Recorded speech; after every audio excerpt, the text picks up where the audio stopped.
Good morning, pop culture. Hello, everyone. Welcome to the show. It's Friday morning, and let's discuss this week in pop culture. So, we're going to wait a moment to start officially until everyone starts to roll in. Yes, Billy Ritchie, you are the first person here. Thank you and good morning. So, we've made it to the end of another week. Got my coffee. Got some news to talk about in terms of entertainment. And we're going to do something special because it's Friday. So everyone seems excited that the show's beginning. Welcome in, everyone, again. Why a stream so early? Leo Lima, this is a new show. Good Morning Pop Culture. We've been doing it for almost 2 weeks now. So welcome to the party, pal. Where was Dion last night? Dion was at home washing his tights. No, Dion's mother-in-law was in town. And you know how that is, family. So there's that. No hangover today, just tired. Because after the podcast, we have to, record world-class bullshitters after hours. And that's always a good time. But, Tuesdays, Wednesdays, and Thursday nights are always late. Yet the show here is always early. But I'm not complaining. I wouldn't trade it for the world.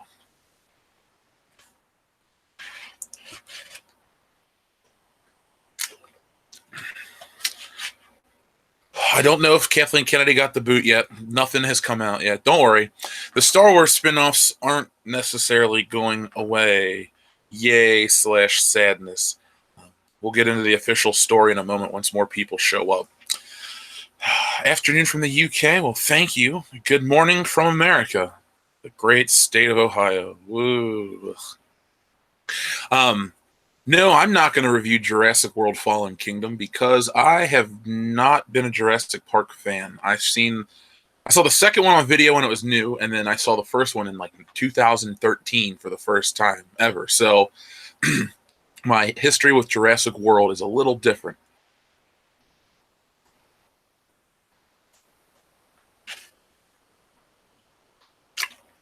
Yeah, home of the Air Force Museum. I've been there before. Ooh, the Philippines. All right, we got people from all over the world listening. Like I say every day, this show puts the world in world-class bullshitters. So, let's talk about the news this morning. Let's get this show on. Oh, hold on. We got a super chat from Logan Michael. Hey, Logan Michael, good morning. Where do you stream the Patreon exclusive content? I just joined your Patreon. I can't find where you stream the podcasts. Just go to posts. And you will find that it's under posts, and we just upload an MP3 file called World Class Bullshitters After Hours. You click that little play button, and you can either turn off your screen, or you can sit and look at the screen while you use your computer. But that is how you do it. So thank you to Logan Michael, and let's get this show on the road. So, according to Cinema Blend, those Star Wars standalone movies might not be in jeopardy after all. Isn't that what we wanted, guys? Star Wars anthology movies? Woo! So, this comes from Adam Holmes. In addition to making new Star Wars movies set in the main saga, Lucasfilm has been releasing standalone Star Wars stories since the studio was incorporated into the Disney family. Rogue One kicked off this initiative at the end of 2016, and Solo followed last month. While Rogue One was both a critical and commercial success, Solo, despite earning many positive reviews, has been a box office bomb. Yeah, I changed the words. Keeping that in mind, it was rumored yesterday that plans for future Star Wars spin-offs have been put on hold in order to focus on Episode 9 and the next set of main films that will follow. But more information has come to light suggesting that isn't the case. Collider jumped the gun. According to sources from Lucasfilm who spoke with ABC News, the news department of Disney, the report that the company had pressed the pause button on Star Wars spin-offs in the wake of Solo's underwhelming commercial performance is inaccurate. Rather, there are multiple Star Wars movies in development that haven't been officially announced yet, and they do not include the trilogy being overseen by Last Jedi director Rian Johnson, nor the series of films that have Game of Thrones showrunners David Benioff and D.B. Weiss at the helm. Lucasfilm wouldn't disclose any details about the other Star Wars movies, but evidently they're still on the way rather than being put into carbon freeze. Ha ha ha ha, what a fucking joke. So, everyone got excited, and it turns out that that wasn't the case. So, yeah, if you guys think that Cinema Blend is a garbage website, I'm not here to defend them, but there are other places reporting this news, and if you'd like, we can get ABC News to pull it up, directly from the horse's mouth, if you will. But that's where we are right now, currently, with the Star Wars saga. Not even the saga, just all the films. The rumor that the shit is canceled is now a fake rumor. It was fake news. I don't know. I don't know what they're gonna do or how they can. There's really no way to respect them. It's like, hey guys, this is canceled. This is not canceled. It's like going on a date and you and your date can't decide where you want to eat. It's like, you want to go here? No. You want to go there? No. You want to go there? No. And then you're going to go back to the first place. It's like, make up your fucking mind, Lucasfilm. You guys need to figure out what the plan is. You tell us there's a plan. You tell us there's all these great things, but there isn't. And when word gets out, you guys backtrack. The entertainment landscape is very interesting and bizarre. We have constant reboots and remakes. We have things being made not for money, but for ideals. We live in a world where the internet causes a lot of confusion. Now, yesterday, I talked about how is the internet a good thing or a bad thing because somebody sent in that super chat, and I went into detail what I think. Well, the internet also causes brand confusion like this for Star Wars. And it can take a little thing that maybe historically wouldn't have even made the news, and then it becomes a news segment because of the 24-hour news cycle, and then we have to go back to retractions. Now think of all the people that don't hear this story. What if they just find out that, hey, the Star Wars anthology films have been canceled? So they're going to go off of that. So maybe when the new one comes out, they miss it because they heard it was canceled, and then they can go back and see that it was canceled, and that's it. So let's talk about that Disney troll job for a minute, though. So everyone last night was going on about the remake, The Last Jedi, and that turned out to be fake.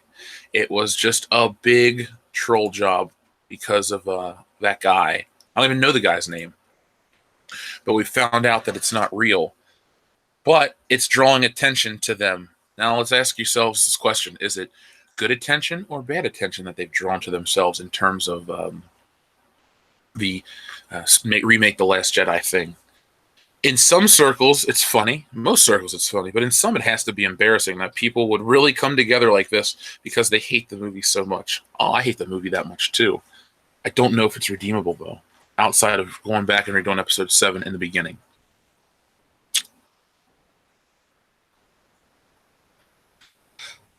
The only thing larger than the troll job is Rian Johnson's round head. Yes, that is very true. It's a trial balloon. Yeah, so again, the Star Wars standalone movies aren't really in jeopardy. And there's a whole bunch of unannounced movies coming out. So Comic-Con is in, 2 weeks? A week? We'll see what's announced there. I know that Marvel isn't doing anything at the Hall H presentation.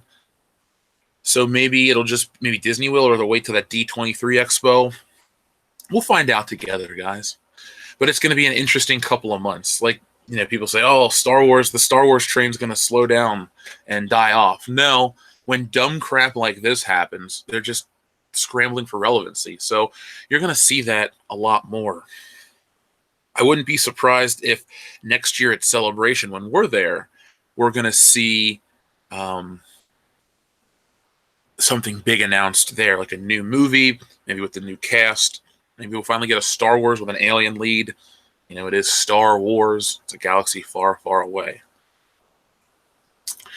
You think Celebration is going to be somber? I don't know if it's going to be somber. I think it's going to be a hell of a time because we're going to be there. High Council and world-class bullshitters. We're going to get together and have a lot of fun together in those 5 days. So, and no, we are not going to Comic-Con. I wish we were, but you have to realize that it takes months in advance to get, you need to buy those tickets in like February or something of maybe the previous year. I don't know, but we're going to try to go in 2020. So that'll be fun.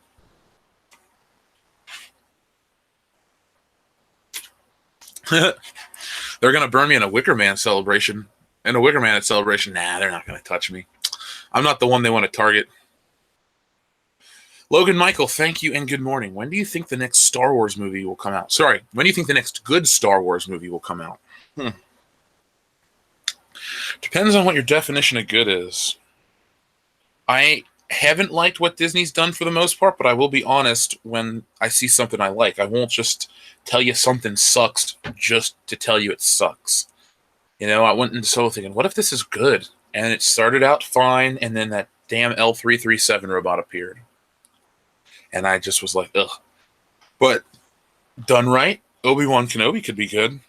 I know I've said that before, but I really do like the idea of Ewan McGregor just tearing shit up in the desert of Tatooine, fighting off sand people, and protecting Luke. And one more battle with Darth Maul, that'd be kind of cool. So I think that's it. But Episode 9, which is the next one, is not going to be... Look what came before it. It's not going to be that great. So I'm not going to say that Episode 9 is the next one. So thank you, Logan Michael. Corey Reeve, thank you. Next Star Wars spinoff should be Bothan James Bond. So is he going to die at the end of his mission?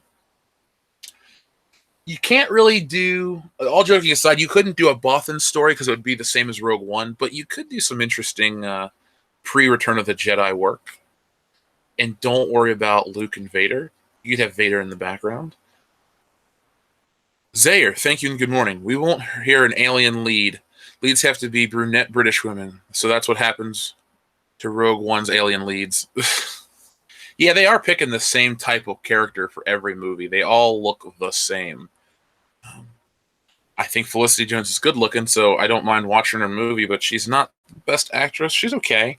She's definitely better than Daisy Ridley, who just stares mouth open at everything. Oh no, what are we going to do? There you go. Her acting is just...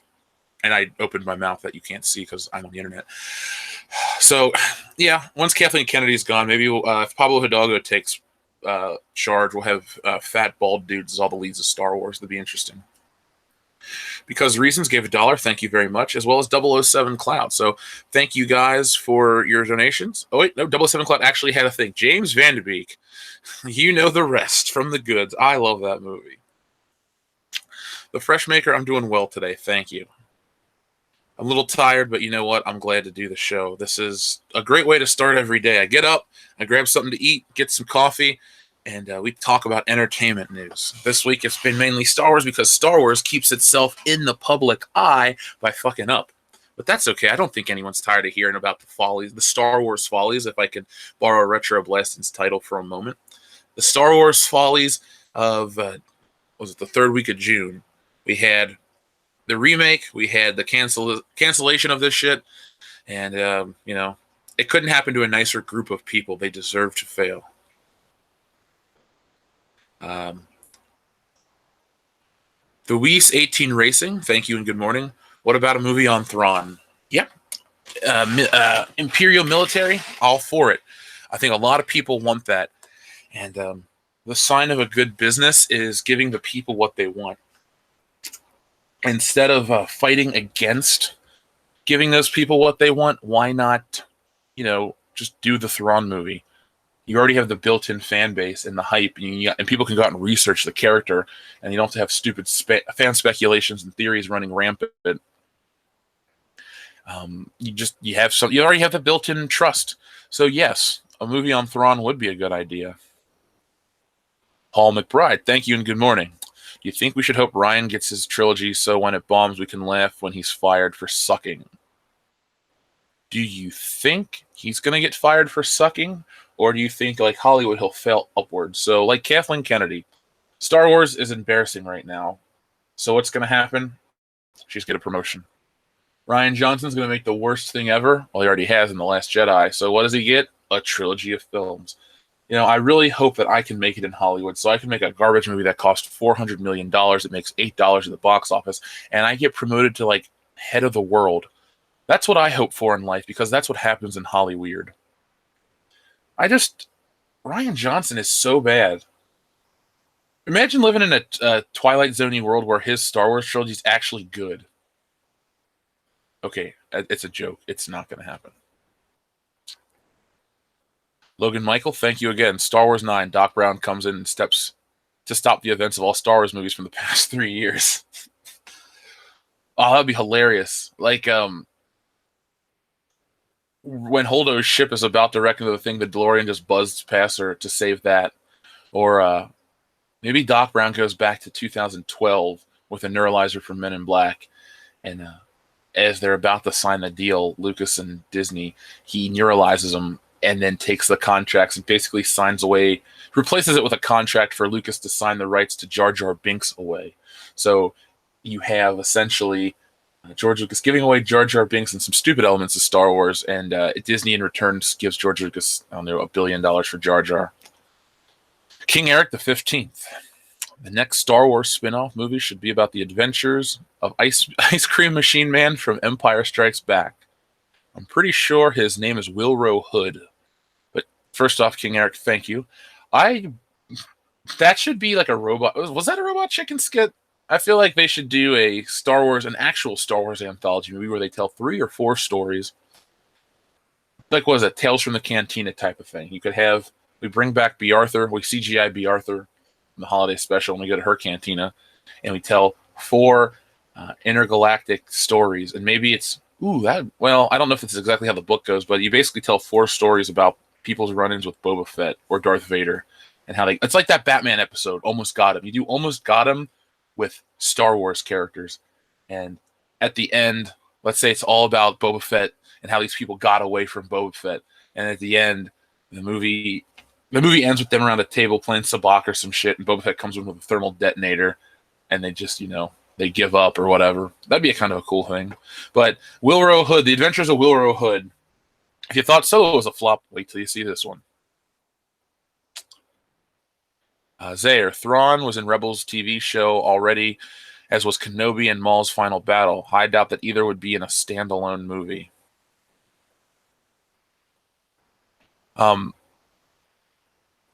Okay, so I haven't really watched Rebels, and I know Thrawn was in there, and I've seen the commercial for Obi-Wan, but I mean, they keep recanonizing shit that they take out, so it wouldn't be above them to put it in a movie. How many, there are things in the Clone Wars that were in both TV shows, so you never know, Zaire. I just know a lot of people want Thrawn, so. For those wondering, the Rian Johnson trilogy hasn't changed, according to the article. Since Thor in the MCU is 15,000 years old, could he show up in the Star Wars films? I'd like that. To see the MCU crossover would be hilarious, but with Star Wars, but it can't happen because remember that really old movie, guys? The Empire Strikes Back, the thing with the walk eaters? I hate that line from that movie, first off, because if you listen to the way Spider-Man talks, it's like he's only seen that movie in passing, like a lot of stupid kids. But then in Spider-Man Homecoming, he's got all kinds of Power of the Force 2 toys, Lego Death Star. So over the few months, he's gone on eBay and bought a fuckload of vintage, not really vintage, but 90s Star Wars toys. It doesn't really line up for me. Yeah, who cares what happens in the cartoon? I don't think a lot of people watch it as much as, the movies. Then again, not as many people are watching the movies nowadays. Yes, generic edgelord, Roundheads movies are still a go. They were actually never in danger because when you read the Collider article, or when I read the Collider article, it said it doesn't affect that or the Game of Thrones. And if we go back to this current article that I have pulled up, it says, when there are multiple Star Wars movies in development that haven't been officially announced, and they do not include the trilogy being overseen by Rian Johnson or the series that have Game of Thrones showrunners Benioff and Weiss at the helm. So I take that to mean that since those have been announced, that they're happening, and the other ones that we're talking about, we don't know about, don't count. Logan Michael, the 90s Leia figure looked like a dude. I had that Leia figure, and she had like tights on and that little weird plastic dress. I thought she looked like a monkey. Like an actual chimp. So I had that toy embarrassingly. It was fine enough. Then I got a replacement one where it actually looked like Carrie Fisher. But her plastic dress meant she couldn't sit in the Millennium Falcon. Droids is weird. It's like a child-friendly heavy metal. See, that's why I miss the 80s. You wake up on Saturday morning and you basically have heavy metal minus the nudity and violence. So you have a crappy cartoon. Because for as much as I love to talk about 80s entertainment and either sci-fi or fantasy stuff or early geek culture. I watch heavy metal for all the wrong reasons. I actually think it's pretty crappy. I won't say shitty. I'll just say crappy. But it has its entertainment value. But the weird thing is, I find myself watching it all the time. But I don't like watching it. I don't know. Maybe it's like a weird, what's the word? Masochistic behavior.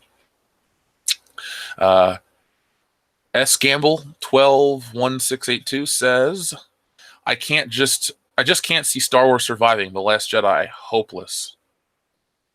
Well, you can't see it surviving and it's hopeless. Remember, there's a lot of money behind Star Wars, but I think you're right in that regard. I think with the way people feel towards Star Wars and with a lot of competition out there from other movies, what'd be funny is if these other big franchises flop. Like Jurassic World's been getting pretty shitty reviews. I think Mahler had his review taken down because one, it had copywritten stuff, and two, because it wasn't very nice. If those big legacy franchises start to falter too, maybe Star Wars can, outlast those, and then it'll be perceived that it's still doing well. But I can't see myself ever being excited for another Star Wars movie after The Last Jedi. So for my hope in Star Wars won't survive The Last Jedi. You guys heard me talk about Solo. The build up to Solo was, what it was. And now we had, now we're here. Dr. Nuts, cool name. Do you think Hello Greedo is a shill or just a delusional contrarian? I think Hello Greedo, okay, I don't know. My definition of a shill is somebody like a Collider, where they're a business that wants to succeed. So they say certain things about a company or entertainment brand to get access to other stuff. Does Hello Greedo get access to movie premieres and stuff just by being reporting stuff positively? Because I don't know about that. He probably is just delusional. Maybe he's not even delusional. He just believes that stuff. We'll just say he's full of crap. That's what we'll deal with. I don't really watch him. I don't really have a reason to watch channels like that. They're not for me. If I need my Star Wars news, I'll get it from somewhere else. And I don't really need the spin he puts on it. Hey, Cecil, what's up? Good morning. Todd McFarlane is coming out with a line of Star Trek OG and Next Generation figures with more points of articulation than 5 Rose Ticos. Well, Damien, you just sold me when I saw OG Star Trek and McFarlane toys. So let's see how that Spock and Captain Kirk look. I'm expecting a flesh-colored Michael Myers figure. Because reasons, just wait. It'll be like Batman in 10 or 20 years. They'll make a good Star Wars movie. No offense to Michael Keaton. I wouldn't take that as offense to Michael Keaton. Batman 89 is a classic that we still enjoy all the time here on the channel. But in 10 or 20 years, you guys got to remember something. The advent of social media has basically lowered the attention spans of people. And this isn't meant to sound controversial at all.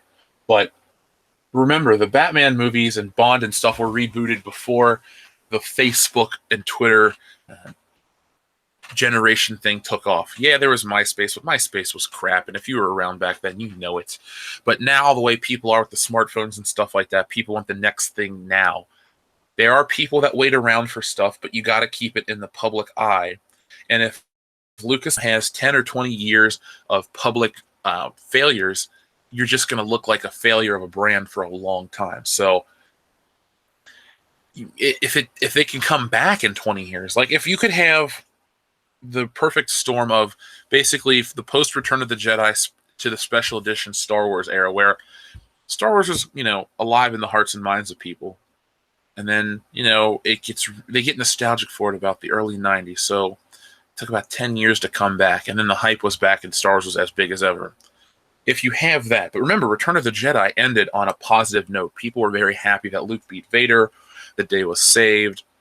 In many ways, it was a very logical conclusion to the trilogy. Yeah, there were the Ewoks and other complaints like that, but you still had those logical conclusions. If Episode 9 doesn't hit the way... Episode 9 can't hit the way the Return of the Jedi did, but if Episode 9 doesn't at least have a somewhat decent conclusion, we're gonna be left with like that anger towards the brand, and that's just gonna sit around. Trying to think of a good way, like a good film franchise that did that. Well, I know this is a stretch, but let's look at Superman. So they had um, Superman for the Quest for Peace, and then 19 years later, Superman Returns came out, and that there was some hype, but not as much as you'd think.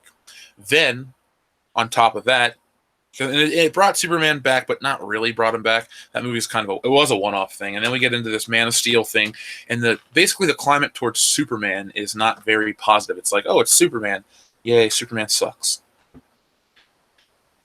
Now, when we did the Batman one, we ended with Batman and Robin. It took 9 years, no, 8 years, and then we got Batman Begins, and then it kind of built from that.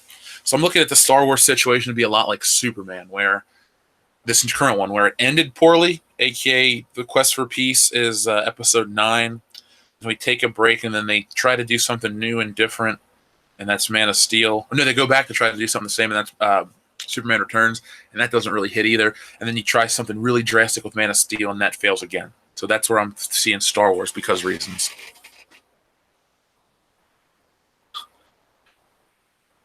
Yeah, basically Batman looking up the stairs because his suit was rigid and he couldn't move his neck is funny in hindsight. By the way, folks, we watched Batman 89 here on the channel, so if you're a patron and you want to watch a movie with us, let me know, and check out Will's hang out with us. It was a lot of fun. Logan Michael, because I wasn't around in the 80s, I went to Target and bought 8 DVDs full of Saturday morning cartoons. I later spent my whole summer last year watching them. That sounds like a glorious day. Cartoons and air conditioning. Oh, man. I'm a little jealous that I can't do that. Full transparency, every once in a while on a weekend, I'll go to like Amazon or Hulu or Netflix and find some shit that was on when I was a kid, and I'll watch it for a couple hours before breakfast. It's a fun way to spend your morning, but I know this is going to rub some of our older listeners the wrong way. 80s cartoons are fine. I'm not going to sit and crap on Transformers or He-Man, G.I. Joe, stuff like that. People like it for reasons. Nostalgia. Ninja Turtles is fine. I'm a 90s. I was born in the 80s, but I'm a 90s kid, and I would rather watch all those cartoons. 80s movies are better. 90s cartoons are better. 80s music is better. 90s video games are better. But at least you had a fun summer last year, Logan Michael. Hopefully this year you spend your summer listening to world-class bullshitters while you watch cartoons with no sound. Enjoy the artistry. Enjoy the sound of my voice. Let's see. Red Guy. Thank you and good morning. When I were a kid, I'd dream. I think when I was a kid, my dream was to sell toys at Toys R Us. But now I just sell crack in front of an abandoned Toys R Us. Well, Red Guy, we can't all be winners. So I'm sorry that dream didn't come true. But hopefully the crack game will be strong. Maybe you'll meet a nice Tyrone Biggums type of guy, and he'll help you out to be a good partner. Because reasons, thank you for your super chat. That was fair and very in depth. Thank you. No, thank you. I appreciate that. I always love when you guys have stuff like that to prompt me for questions, because I can go on all day if you guys just send in engaging ones. Who flung poo? At least WB/DC didn't shit all over the fans. That is very true. They did not. That is another reason why the Star Wars reception is not going to be that positive in 10 to 20 years. I know I have a very strong stance against Disney Stars, and it's because I care about what came before it, and I was really invested in, I gave a shit. But just being crapped on by crapping on your fan base is dumb. That'd be like if I came on here in every episode, I was like, you're all assholes, this, that, and the other. That would just be dumb. Like, why would you sit around and be berated by somebody? What gives me the right to crap on you? Nobody. I don't need to dump on you at all. There's no reason to. Same thing with Disney and Lucasfilm. They don't need to shit on the fans. What they need to do is keep their mouth shut, count their millions and millions of dollars, and they need to just focus on getting their house in order and not worry about us. We didn't make the movie bad. We didn't make the movie not make sense. People like Jonathan Kasdan and Rian Johnson did. So, yeah, Warner Brothers did not shit on the fans. When Justice League failed, I didn't hear, blame the white guys. Did I? Maybe I did, but I'm going to go with no, I didn't, because it didn't happen. Um, Batman was the top of the 90s cartoon heap. Yeah, it was. I watched it last night before World Class Bullshitters went live. I watched the episode of Batman the Animated Series where Batman or Bruce Wayne was kidnapped and put in a men's working camp, and he had amnesia. And I didn't get to finish the episode because I had to go live, but I got to the part where he realized he was Batman and was getting ready to escape. So that's my favorite cartoon of the 90s. Superman the Animated Series is better than Batman the Animated Series. I don't know if I agree that it's better. It's a very good show. And I watched it every day that it was on. I had the toys. I did not have the video game because that game is garbage. But even recently, I picked up the DC Collectibles Superman the Animated Series 2-pack with Superman and Lois. So the show definitely holds a very special place in my heart. But I don't know if I'd go as far to say that it's better. Paul McBride, thank you again. In the new Halloween movie, if Michael Myers and Laurie Strode aren't brother and sister, how are they going to explain why Michael Myers stalked Laurie and only Laurie through the whole beginning of the first movie? Well, let's talk about that one. First off, thank you again. I love Halloween, and I love to be able to talk about it. So, if they're not brother and sister, why did Michael Myers stalk her? Well, first off, Michael Myers is crazy. And if we want to not bring that into the argument, Laurie was the first and only person to go to the Myers house after he escaped. And he either took offense to that or became infatuated with her, but he had to get to her. He saw her there. She invaded his private space, and he waited. He picked his time. I guess it was also, the anniversary of his sister's death. That would have been, 15 years? So they waited, or he waited for 15 years, and he chased her down in that first movie. I think it was all, everyone else being killed was just collateral damage to get to her.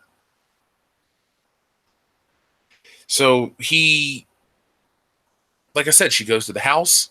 She wakes him up, essentially, like an old monster movie. He wakes from this slumber to see the thing that wakes him up and all that crap. He's going after her. If you also notice, there's a plot hole in that where he already has his mask in the early morning scenes, but later on in the movie, he steals the mask and some knives and rope. So there's a plot hole in that first Halloween movie. But I think they'll just explain it as he was going after her because she came to the house. So sorry for saying the same thing 3 times. But Halloween 2, I like Halloween 2. If that wasn't a brother-sister dynamic, you should definitely have kept Halloween 2 and maybe found a way to explain the burning away. I don't know. Ooh, Scott Lazarus. New business model. Use social media to control the narrative, a la 1984. Yeah. Do you think that social media was created to control the narrative or make money? Because I'm going to say it was created as an advertising tool that has beneficial effects for everyone involved in power.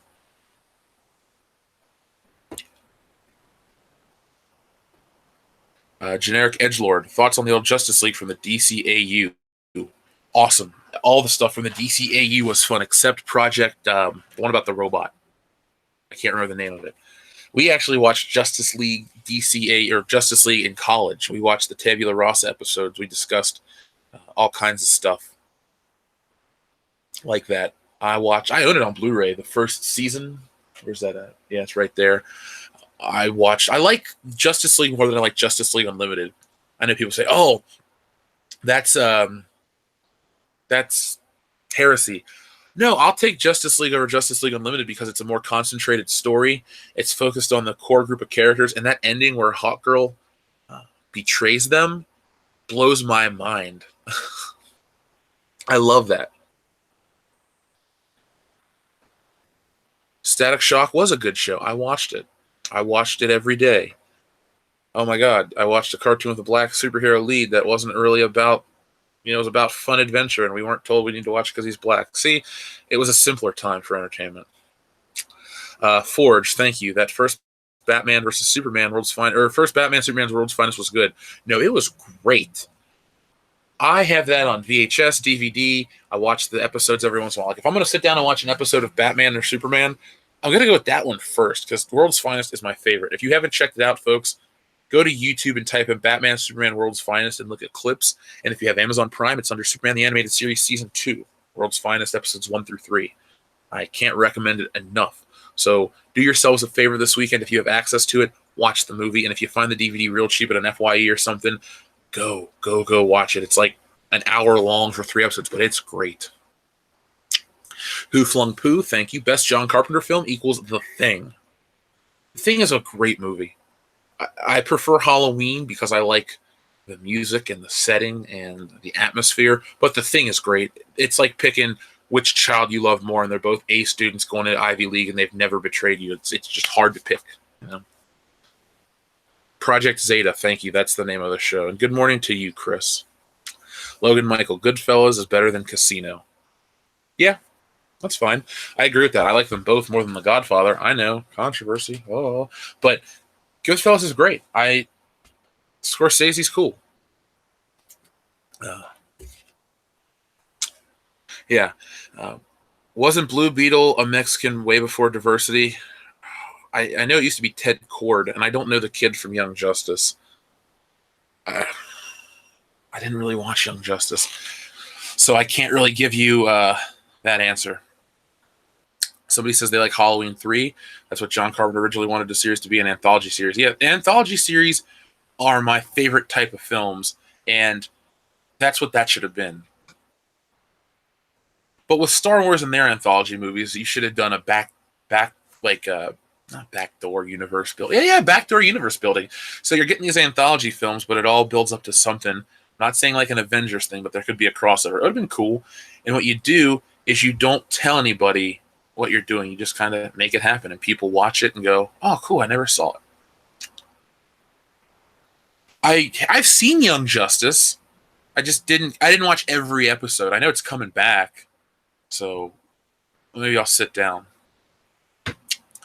We're still talking about John Carpenter movies. I have to go with Big Trouble in Little China as my favorite Carpenter film. Then again, I love Kung Fu movies. I do love Kung Fu movies, and I love Big Trouble Little China. For me, it's Halloween, The Thing, Big Trouble Little China. I don't really dig Christine that much. It's okay. I don't like that kid. Batman Ninja. I've seen the trailer for it. I haven't had a chance to watch it. I just actually sat down the other day to watch Batman Harley Quinn, that new animated feature. But, surprise, surprise, I turned it off because Arlene Sorkin is the only Harley Quinn voice. I can't enjoy any other voice besides hers as Harley Quinn. Halloween 3 is good on its own. Yeah, I like Halloween 3. I like the score. I like Tom Atkins. I like the premise. I like really weird, dark horror sci-fi movies. The early 80s had some really cool, interesting stuff. You had the Twilight Zone movie, which could have been great, but it wasn't. And sadly, Vic Morrow died on set. If you guys haven't heard about that story, just a quick aside, if you've ever seen Fast Times at Ridgemont High, the girl that gets pregnant in that movie, her dad was a famous actor, Vic Morrow. There's a skit in that Twilight Zone movie. He's a racist man who finds redemption, and he tries to save these Asian kids in like a flashback. Well, they were filming the movie, and Vic Morrow and the 2 Asian kids were killed when a helicopter crashed, crushed, and decapitated them. So it's a very gory, true life story that happened, and that movie has a stink on it. And John Landis, the director, actually had to go to court for it. So if you guys have ever heard of that, check it out. It's really fucked up. Sad.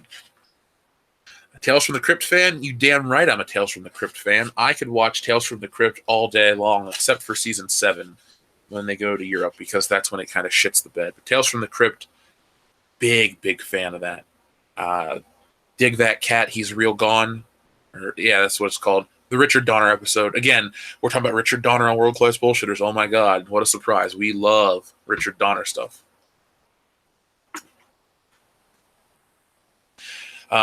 Frank Bullitt, you said about Vic Morrow's death is the reason why we have so many safety measures on set. You know that kind of stuff firsthand. Down the road, if you email us, I'd like to talk to you. You don't have to give any personal information out, but about some stuff like that. It would just be interesting to have an insider's take on these situations. But it's gross. There's footage of it. I'm not saying you need to look it up, but it's just a really morbid thing that happened. Accidents happen. It's terrible, but ooh.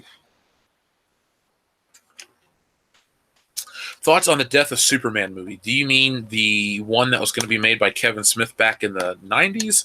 Because I saw that documentary by, it was John Shep or whatever.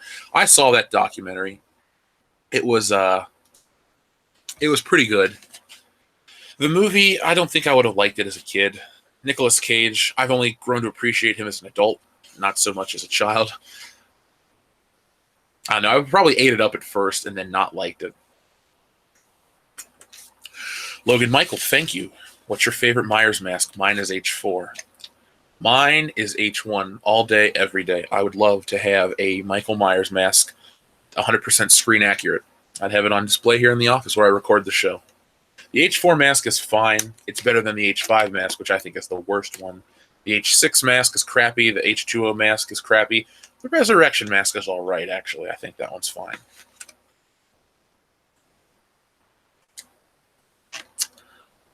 You want John Woo to direct a Star Wars movie? It cannot be any worse than they are. That's true, folks. With The Last Jedi, we have hit the bottom. That's not even me being hyperbolic. Like, what could be worse? Give me your worst case scenario. Give me something worse than The Last Jedi. I will read the best one on there. It will make me laugh. Yes, Michael Myers mask was a William Shatner mask because that movie had a budget of like $8. So you went to their local store and they picked up a couple Captain Kirk masks, widened the eyes, sprayed them down, and that's what we got. Chris Nolan should do a Star Wars movie. Are you Jeremy from Geeks and Gamers? If he has full creative control, why not? Like I said, we've hit the bottom already. For Master Yoda, you definitely found a way to make Star Wars worse. Hayden Christensen should play Obi-Wan Kenobi in the standalone film. Well, folks, we got a hard time to top that. The Room is better than The Last Jedi. The Room didn't make me angry, just confused. Yeah, The Room is fun. I love The Room. Electra 05 is better than The Last Jedi. Yeah. Thank you, Logan Michael, for your super chat. I'll agree with that. The Last Jedi is worse than Electra 05, and I didn't even finish Electra 05, but The Last Jedi just did severe psychological damage to me, so thank you for that. Mel Gibson to direct Star Wars. Well, Mel Gibson is a fine director who's had a good comeback, so let's take a chance, but they won't because of the public perception of him. Yet, Mel Gibson has been less offensive in the public eye over the last 5 years than Rian Johnson has. Yes, Mel Gibson has said what he said, and I can't deny that or cover up for it. But Mel Gibson did two really good things. One, he's kept his mouth shut for the last couple of years, and two, he brought us Robert Downey Jr. back to the mainstream. So let's give the guy a break. Maybe he can fix a Star Wars film if he gives a shit. Somebody also said in the chat that they prefer Creepshow to the Twilight Zone movie. I do 100%. I don't actually like the Twilight Zone movie that much, but Creepshow is a all-time favorite horror film for me. I love the anthology format, like I said, and it really works really well. Mel Gibson directs Passion of the Jedi. That'd be cool. I know Disney likes to stray away from the Jedi stuff because of the religious implications, but Star Wars was popular worldwide, and I don't think it really offended that many people. Richard Donner cut of Superman 2 was the best. Shame they didn't release it. If there was a Richard Donner cut that had everything completed properly, I would like that a lot more. I actually wouldn't mind living in a world where Superman 1 and 2 are completed back to back, and we got the original idea where Superman 2 ends with Superman spinning the world backwards. Pee Wee Herman should direct episode 9. I'll watch it. I like Pee-wee's Big Adventure. I know Tim Burton directed it, but what the hell? Paul Rubens knows his way around the set. Maybe we'll get, Finn and Poe Dameron in a theater together, if you know what I mean.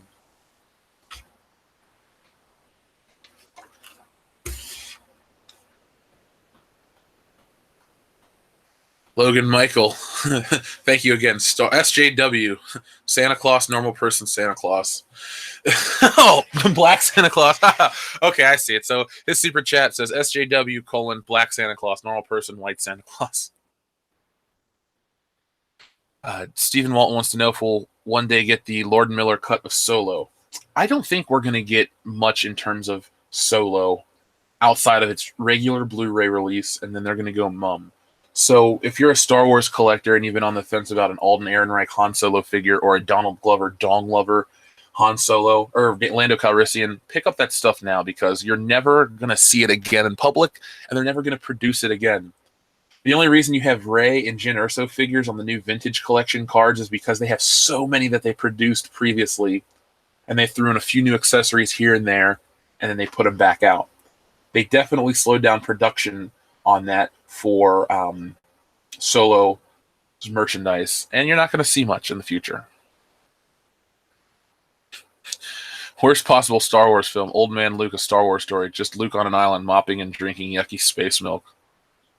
It's the first half of The Last Jedi. It's a little sneaky there, Outcast.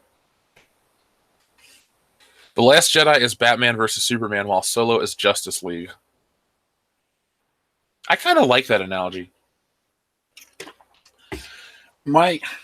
Except for me, Batman vs. Superman is bad, but I don't hate it. It's just bad. The Last Jedi just hurts. It's wrong on so many levels. Okay, David Applegate, to answer your question, Boba Fett is on or off? Okay, so don't listen to the social media reports. If you have to listen to the news from ABC, there's unannounced movies in the pipeline, so that could be the Boba Fett from James Mangold, but all of them aren't off the table. Let me reread this real quick for you guys, because it's about the top of the hour.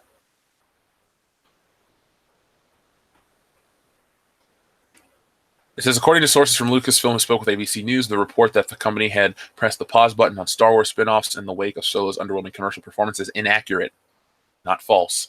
Rather, there are multiple Star Wars movies in development that have been officially announced, yet they do not include the trilogy being overseen by the Last Jedi director, nor the series of films that have been by Game of Thrones showrunners Weiss and Benioff.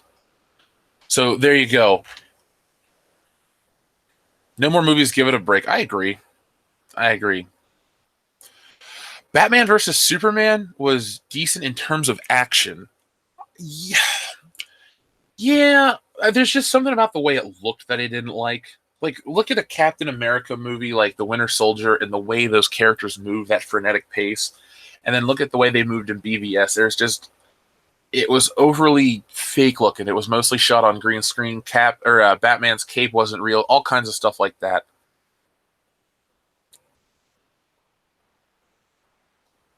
Keanu Reeves as Boba Fett. I mean, I just don't want to hear Tamara Morrison's voice as Boba Fett. People waited 34 years after Return of the Jedi to see Luke as a cool Jedi Master. They made him the complete opposite of cool. Yes. They truly did make him the opposite of cool. Oh, but we subverted your expectations. Yeah, Ryan, how the fuck did that work out? Your round-headed ass is laughing all the way to unemployment from Star Wars. It's not happening. I know it's canon. Josh Trank, the new Fantastic Four director, making Kylo Ren a Tico love story. Who Flung Poo? I'll wait for the Solo figures until they're $1 like Rose Tico. Well, Who Flung Poo? I picked up the Black Series Solo and Lando and was that the Shock Trooper? Whatever that Trooper guard is, they were $5 down from $20. So, and that was what, a month and a half before the movie came out. I don't think I would have found Black Series figures for a whole $1. Maybe you can wait for the 3 pennies sale. But remember, guys, if you're Star Wars toy collectors, you're going to be waiting a while for a new toy line. You have 18 months for the next movie, so there's a big gap in that production. You'll get some of the San Diego Comic-Con exclusive stuff. You can get stuff online from other sources, but if you solely collect Hasbro in the stores, the next wave of figures I don't think has been formally announced, so you got a little bit of ways to wait. So the stores aren't going to be clearancing it too much. They're just going to hold on to that for a while.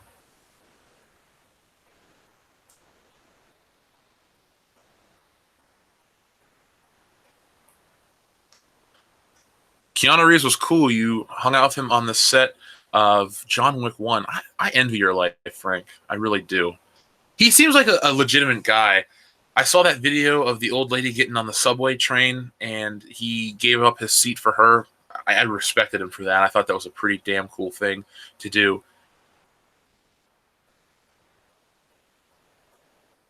But tell me, if you have stories and stuff you want to come talk about and, keep your identity super secret, that's fine. I'm never going to try to out anybody, but it would just make good entertainment for the fans that listen to the show regularly. I don't want to bore them with speculation and rumors. I think it'd be nice, like, oh, this guy's an insider, and he, has Keanu Reeves stories. The Return of the Vintage Collection is a disaster. Speaking of Star Wars toys, well, we can always speak of Star Wars toys on this channel. I mean, that's how a lot of you guys found it. The new Vintage Collection, the one that just came out, is garbage. It's a lot of repacks, and they're crappy figures. I think they're all repacks, except Snoke is like half of a new body and half of the old body that came in that playset, which begs the question, why even buy the playset if all you're trying to get is Snoke? You just wait 4 months. By the way, that playset was $200. It's now clearance for $60 at Toys R Us. So if you have a kid that likes Star Wars, get him something else from another movie that's better. But no, putting old shit in a new box is a very Star Wars way of doing things. I mean, we can go back to the original vintage line from 1978, and they basically sold you an empty box in 1977 at Christmas time. So you were sold an empty box with a certificate, and you had to mail in your figure. So Star Wars has a long history of selling you a pretty box with garbage in it.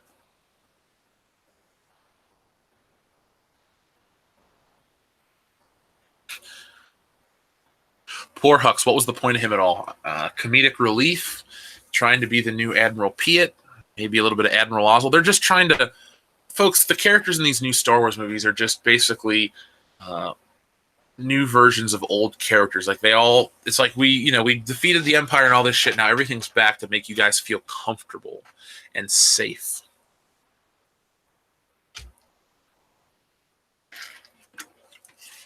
Snoke is Hugh Hefner in the sequel trilogy. Yeah, if Hugh Hefner had sex with Freddy Krueger and never saw the sunlight, that would be Snoke.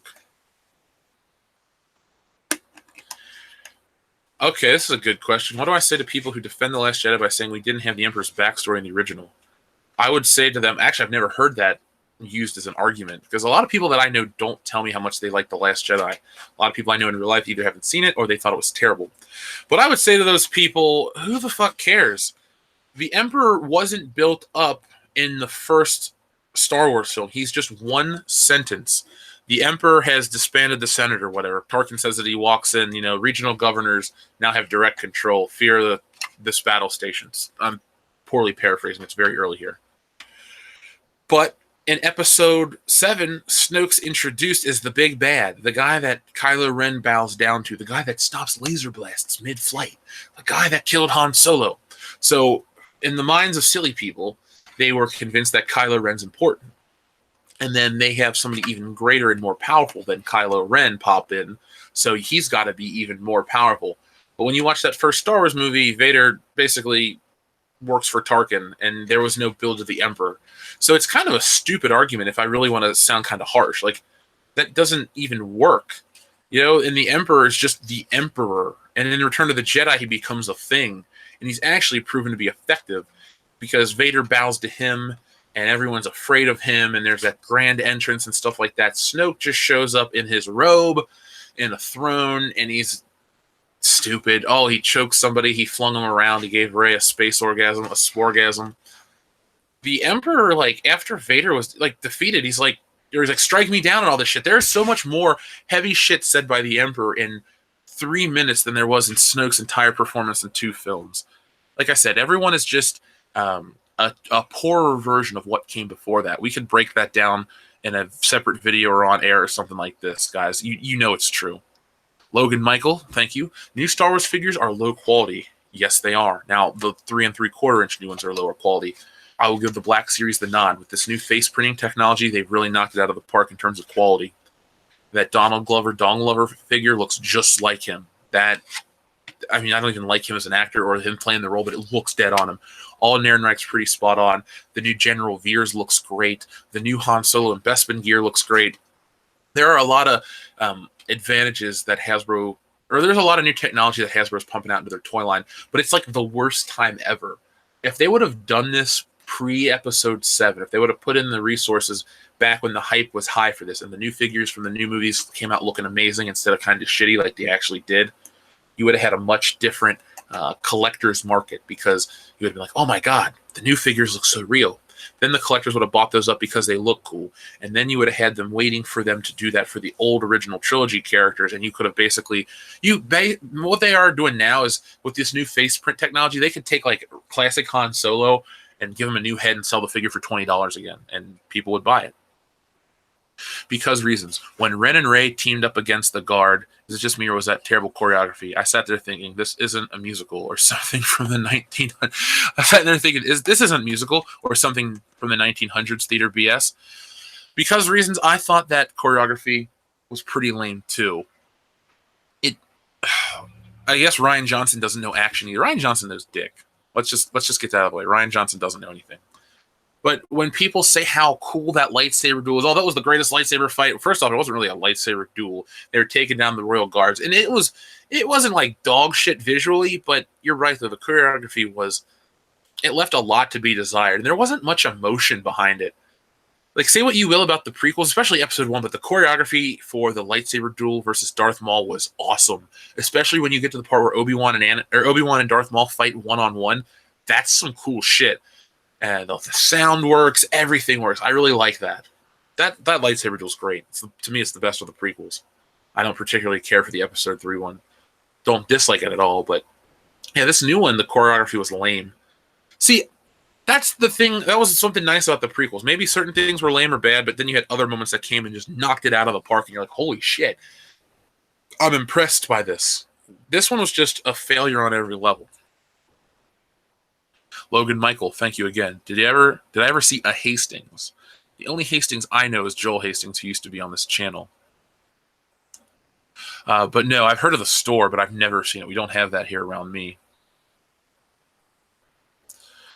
Somebody says, I remember getting the Buff Luke Skywalker, X-Wing, and ATST Walker for Christmas. I can't remember what other figures I got, but those were my first for Star Wars. Folks, if you're listening and you had some first for your Star Wars figures, let me know, because I'd love to read those on air. I'll get to your super chat, Emperor Palpatine, in just one moment. Please don't electrocute me. My first Star Wars figures, me, because I was an only child, I got the Buff Luke that you had. I had Obi-Wan. I got C-3PO for some reason, and I got Darth Vader. Those were my first 4 Star Wars figures. My uncle Carl, rest in peace, bought me those at a Kroger. And that would have been October of 1996. At Christmas, I got the Falcon, the X-Wing, the TIE Fighter. Before that, I had the Land Speeder. I had Dagobah Luke, all kinds of shit. When it comes to Power of the Force 2, if you guys know what the Power of the Force 2 line is, if you look at the first couple waves, I had all those toys. I had shit like the TIE Fighter pilot and everything. I had to own it all. Emperor Palpatine, my backstory is much better than Snoke's. Yeah. Realistically, Emperor Palpatine is the rock star character of Episode 3. Of the prequels, he's kind of just barely in the background of Episode 1. Episode 2, he plays a little more. You see the seeds being planted. In Episode 3, he's just devious. I like that. You could have actually drug out his story in another film as well to keep it going. But when you sit down and think about the grand scheme of Palpatine and how the Empire took control of the galaxy, it leaves me personally very happy because it was well executed. I like how he played on the emotions of people. He used the Jedi, all this stuff to gain control of the galaxy for 19 years. Yet, well, over 19, it would have been 24 years. 24 years he gained control of the galaxy. And it's an interesting story. You don't really have a lot of movies that delve into the backstory of the villains, and the villains turn out to be evil geniuses like this. You couldn't really delve into the backstory of the Joker from Batman The Dark Knight because it wouldn't be that interesting. Knowing more about Palpatine, with the exception of his name, makes it interesting for me. I loved when he sat and talked to Anakin, the plight of Darth Plagueis and all this shit. It was so cool. Emperor Palpatine, my best friend of 30 years, threw me in the main reactor of the Death Star. Was he your best friend, though? I mean, you do call him your friend on the Death Star, and you did get him a new robotic arm and 2 new legs and a cool breathing suit. But you made him kill his wife. You made him kill his wife. So when he throws you down the reactor, because the one thing that reminds him of his old life, his son, is being murdered by you. Well, that's why you get thrown down the shaft. But you cloned yourself, so there's always that to look forward to in the next one.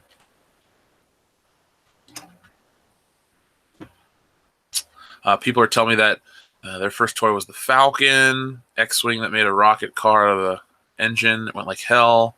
Han Solo water pistol.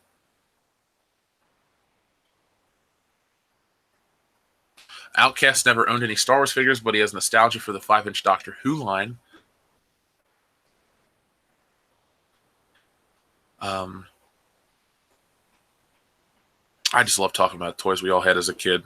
Next week we'll do an episode like that. Why do I think General Hux was a general on a ship instead of an admiral? Maybe I said that rank off. I don't see him as... I see him as basically an Admiral Piet type of character. That's the purpose he serves in the story. The underling to the bad guy. Keith Fender, thank you. And good morning. Favorite Clone Wars episode? Ooh. I think the final one where Ahsoka quits is good because they didn't believe her. I like the one where the Duchess Satine is introduced because you find out Obi-Wan may had a little something going on the side, which is kind of cool. I hate the one where Jar Jar's in it mostly. And if we're going on the TV show one, I like the whole series of the cartoon one, the animated one. But those are the two off the top of my head that I really enjoyed.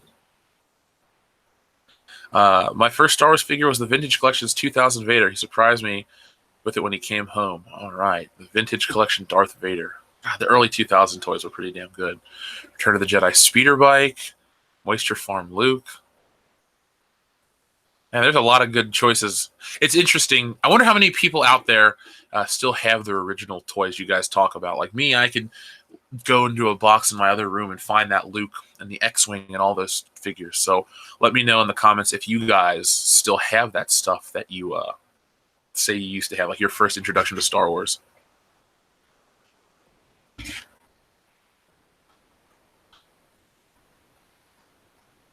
I'm willing to go with Obi-Wan and Satine having a love child. One Obi-Wan was never told about. Yeah, Bradford, that's kind of a cool concept.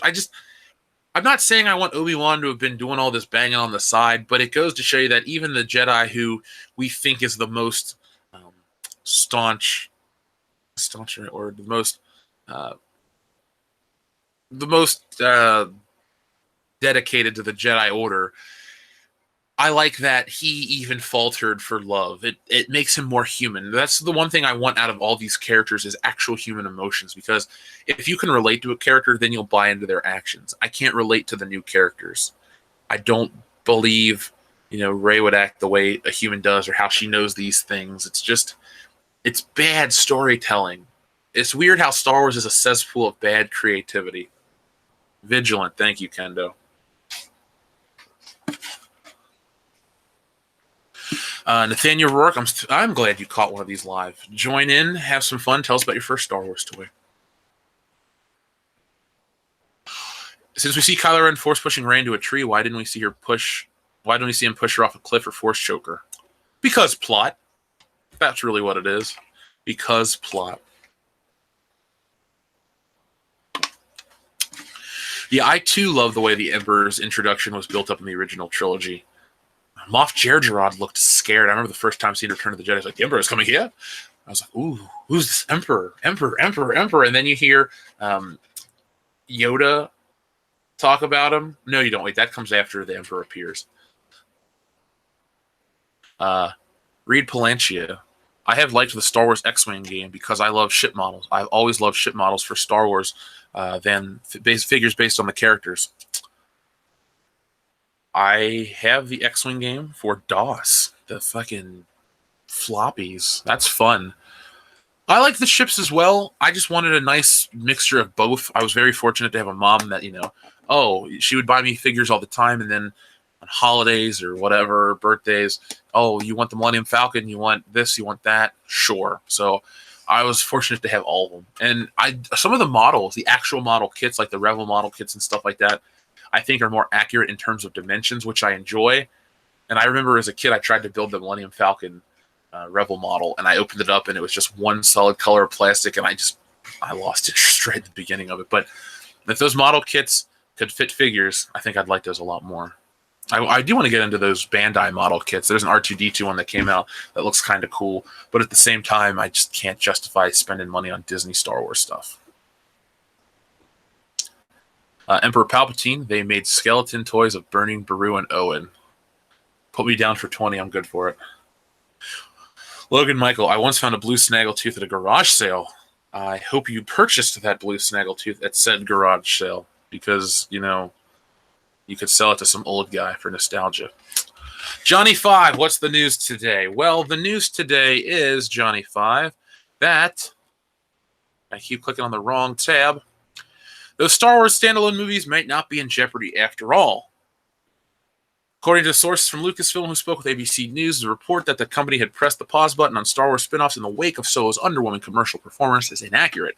Rather, there are multiple Star Wars movies in development that have not been officially announced yet, and they don't include the trilogy being overseen by Rian Johnson or the film's series from Benioff and Weiss.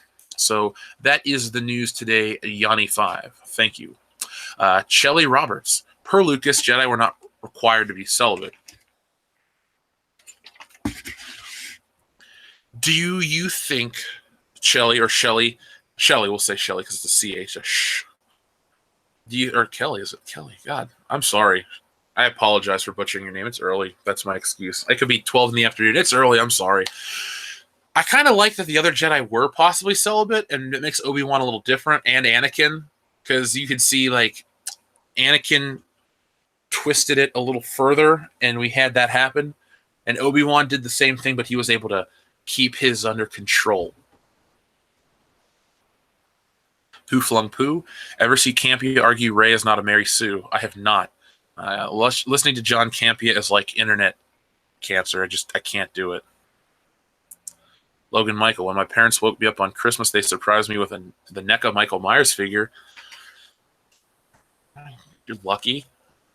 That's all I can say. That's all I can say is you're lucky.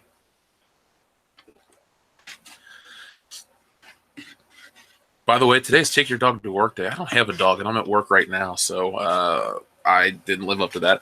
Which NECA Michael Myers figure did you get, Logan Michael? Did you get the big one, or did you get the small one that came with Loomis, or the one that didn't? I would like to know.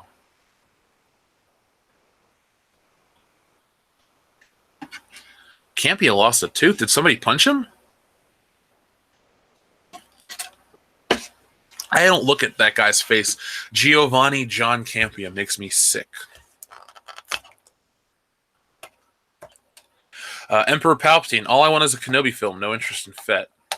Do you want to see that film so you can figure out where he's hiding at? Kenobi, it's got to be Ewan McGregor, though, and Disney will fuck it up because it's Disney, Lucasfilm.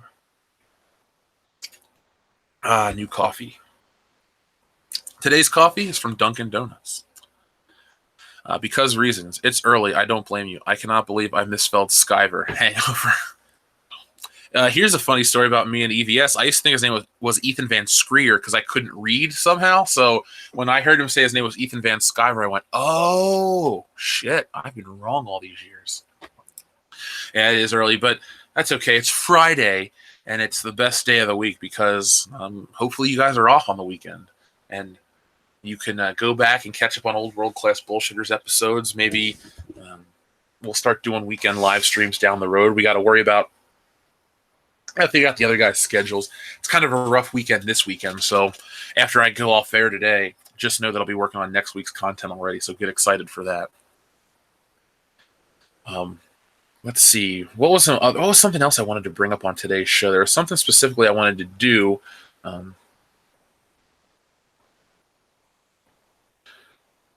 So let's talk about what's coming out in theaters this weekend. I wanted to talk about this on the Friday of each week's show because I thought it'd be a little fun way to make Friday special. So what comes out this weekend? So according to Rotten Tomatoes, let's pull this up for everyone to get involved because, you know, this is a show, not just Jeff stares at his computer and talks for a couple hours. So here we are. No, we're not. There we are. So this is what's opening this weekend. So we have Jurassic World Fallen Kingdom, which is sitting at a 53% rotten. Ew. Then we have Marlena, The Murders in Four Acts. That sounds like a pretentious artsy film. So I probably wasn't going to see it anyway, but whatever.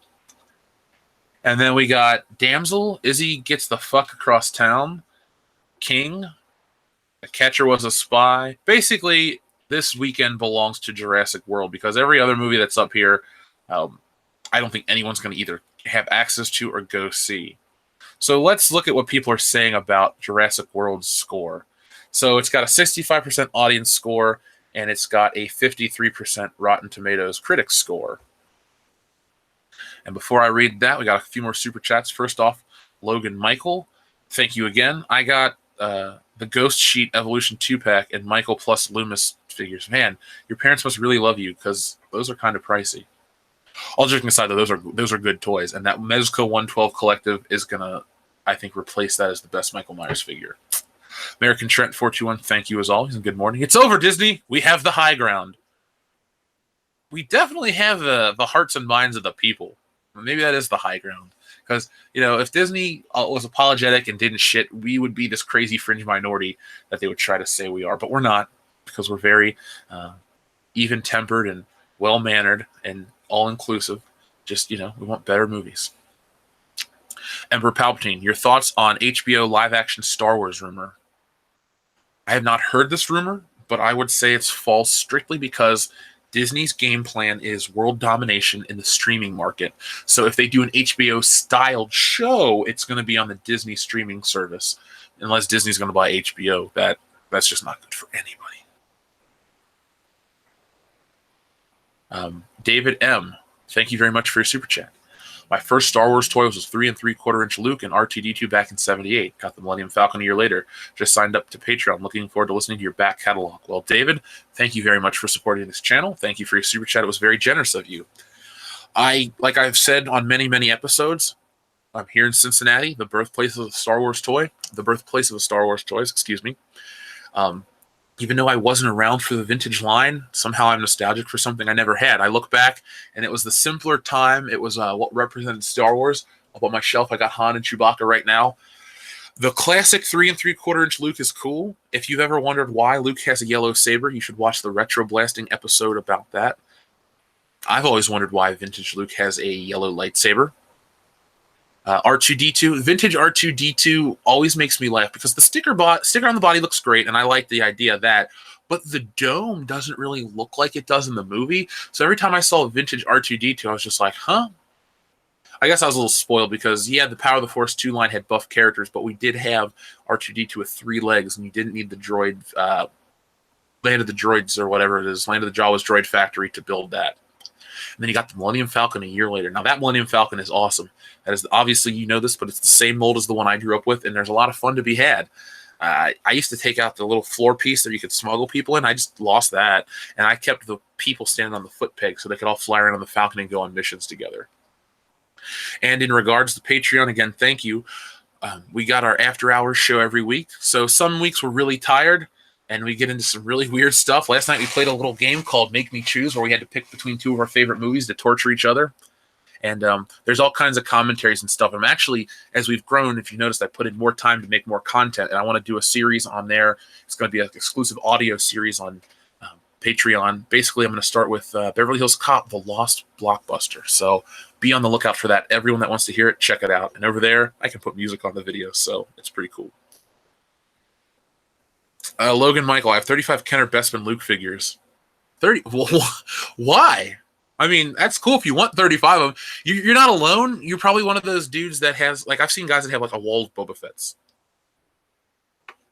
I don't know what I would do with 35 of any toy.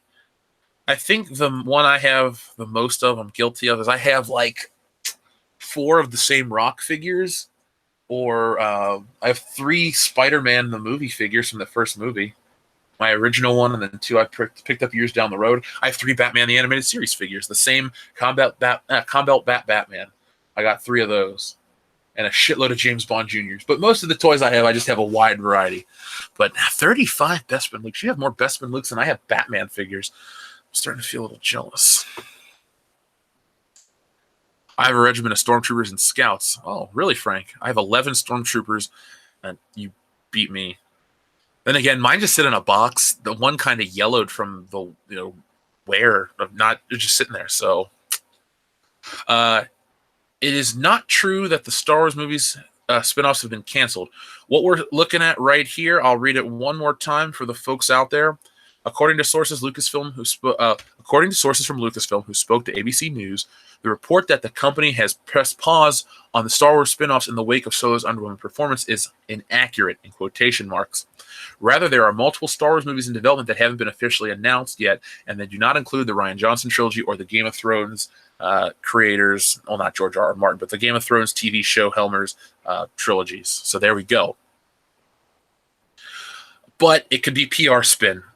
I find it funny how Collider goes against the corporate policy of Lucasfilm. You know, they've had their head up their ass for so long, and now they do something that causes confusion. Did Collider fuck up? Have we seen the end of the Collider Lucasfilm relationship? I don't know, but we'll find out. Is it a way to trick us into thinking, oh, Collider messed up? They're not shills. Who knows? But the damage it was too widely reported, so we'll find out in the coming. Like I said, folks, pay attention to the details and other pieces of news that'll pop up all throughout the year. World-class bullshitters we'll cover it all, so just make sure you're subscribed. Emperor Palpatine, thank you very much. I think Jurassic films should be horror films with harder ratings. They're just too silly now. The first one was the best because it was actually scary. I agree with that. I thought the first one is a cool concept. Like, I like the idea of being trapped on an island with killer dinosaurs. But, yeah, it should be a harder R, more violent, scary. I think kids can handle it. Dinosaurs are fake. It's not like it's going to happen to them. I remember seeing Starship Troopers as a kid and being kind of scared at the violence and gore. And then you watch it as an adult, and it's really funny and witty. Maybe you do something like that with Jurassic Park. Maybe not as much on-the-nose humor, but something to draw in. I can't say something to draw in more of an audience because that movie's going to make it, the other one made $1 billion. So I can't say that, but at least from my standpoint, I'd be more interested if they were legitimately scary and bloody and crazy. And I like Chris Pratt, but I don't want to watch him dressed up as your favorite hillbilly, putting his arm out, talking to a velociraptor or whatever the hell it is. Scotty Bates, hey Jeff, I bet they give Rey a double-edged lightsaber in Episode 9. I thought it would be a cool idea until I saw the films. They're going to give Rey one of those lightsaber cube things where, she just turns it on and everyone in the room dies, including herself, hopefully. No, it would be interesting. She'll probably get like a lightsaber staff type of thing. Because she doesn't really know how to fight with a lightsaber. She shouldn't know how to fight with a lightsaber. And she knows the staff. So they'll probably give her something similar to that. I bet you J.J. Abrams is trying to do a lot of catch-up and backdoor apologizing for the mistakes he made with Rey and the poor creative choices they made with her. Do I trust the critic or user review on Rotten Tomatoes? I don't really read too much critical reviews for what I'm going to go see. A lot of times I base it off what I'm interested in. Like if it's a pre-existing franchise or something that I have an idea of what it is. Like if they were to, like this new Shazam movie, I'm going to go see it because I like comic books and I know who Shazam is. I don't care if every critic gave it a 0 and the fans gave it 100. Based on my knowledge of the character and my interest in comic book stuff, I'd go see it.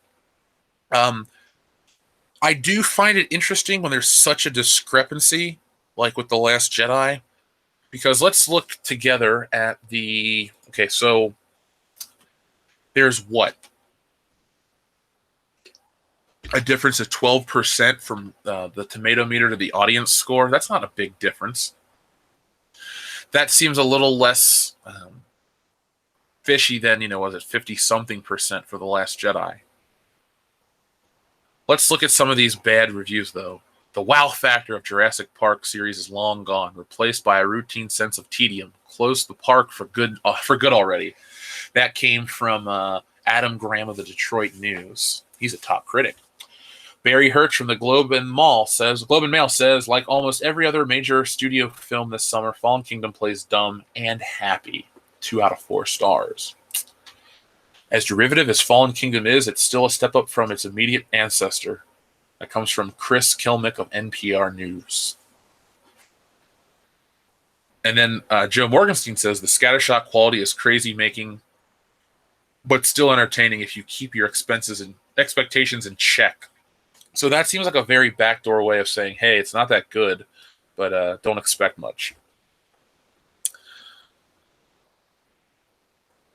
Let's see. We have another super chat from our good friend Because Reasons. Thank you. I always liked double-wielding sabers, one in each hand.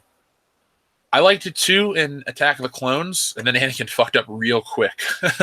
I had the Anakin toy where he came with 2 lightsabers. He had a little wheel on his back, and when you spun the wheel, his arms or his hands would rotate like he was spinning the lightsabers. It was pretty cool. I like the idea of dual-wielding a lightsaber. Maybe she dual-wields double-edged lightsabers, so she has 4 lightsabers. She's like General Grievous. Her arms and legs become lightsabers too. Like, let's ham it up. Let's make Episode 9 go balls to the wall with its lightsaber wielding. Let's give Rey everything because she's truly everything in the Star Wars universe. Emperor Palpatine, thank you again. Pratt having a pet raptor turned me off of this film. Yeah, I thought it was dumb. Like I've said before, and I'll say again because we always are gaining new listeners, I didn't watch Jurassic Park till I was almost 25 years old. I don't have any emotional attachment to it, and if I like dragons, if I'm watching dinosaurs and something, it's dinosaurs from the Power Rangers. I still have all that shit. Jurassic Park was just something I didn't catch in the summer of '93. I was 4, going on 5. What was I into? Probably Batman, or Thomas the Tank Engine, or some dumb shit like that. Would I like to see a Darth Vader spin-off movie? Yeah, I would like to see a Darth Vader spin-off movie if it doesn't contradict what came before or after it, and it's just Darth Vader hunting down Jedi, or maybe he's on the search for Obi-Wan or something like that. That could be cool if we have to see that. What's happening Saturday night or Sunday night? Oh, blippity blop. As of now, I'm not doing anything with the channel, so email me. We'll work something out about a time. We'll get together on Saturday on your channel, and then I can talk about it here.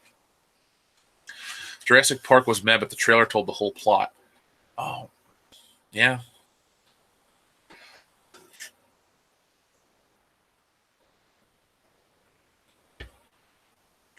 Episode 9, Rey will be searching for 6 new young Force wielders. 2 will be boys. Is that a reference to the Star Wars story group? Rey Schwartz is bigger than Kylo's. Yeah, you're not wrong. And Kylo's very insecure to Schwartz. Jar Jar worked for his intended audience. That was Lucas's strength. What was Jar Jar's purpose, or who was Jar Jar's intended audience? I'm not saying that to be sarcastic or pick on you.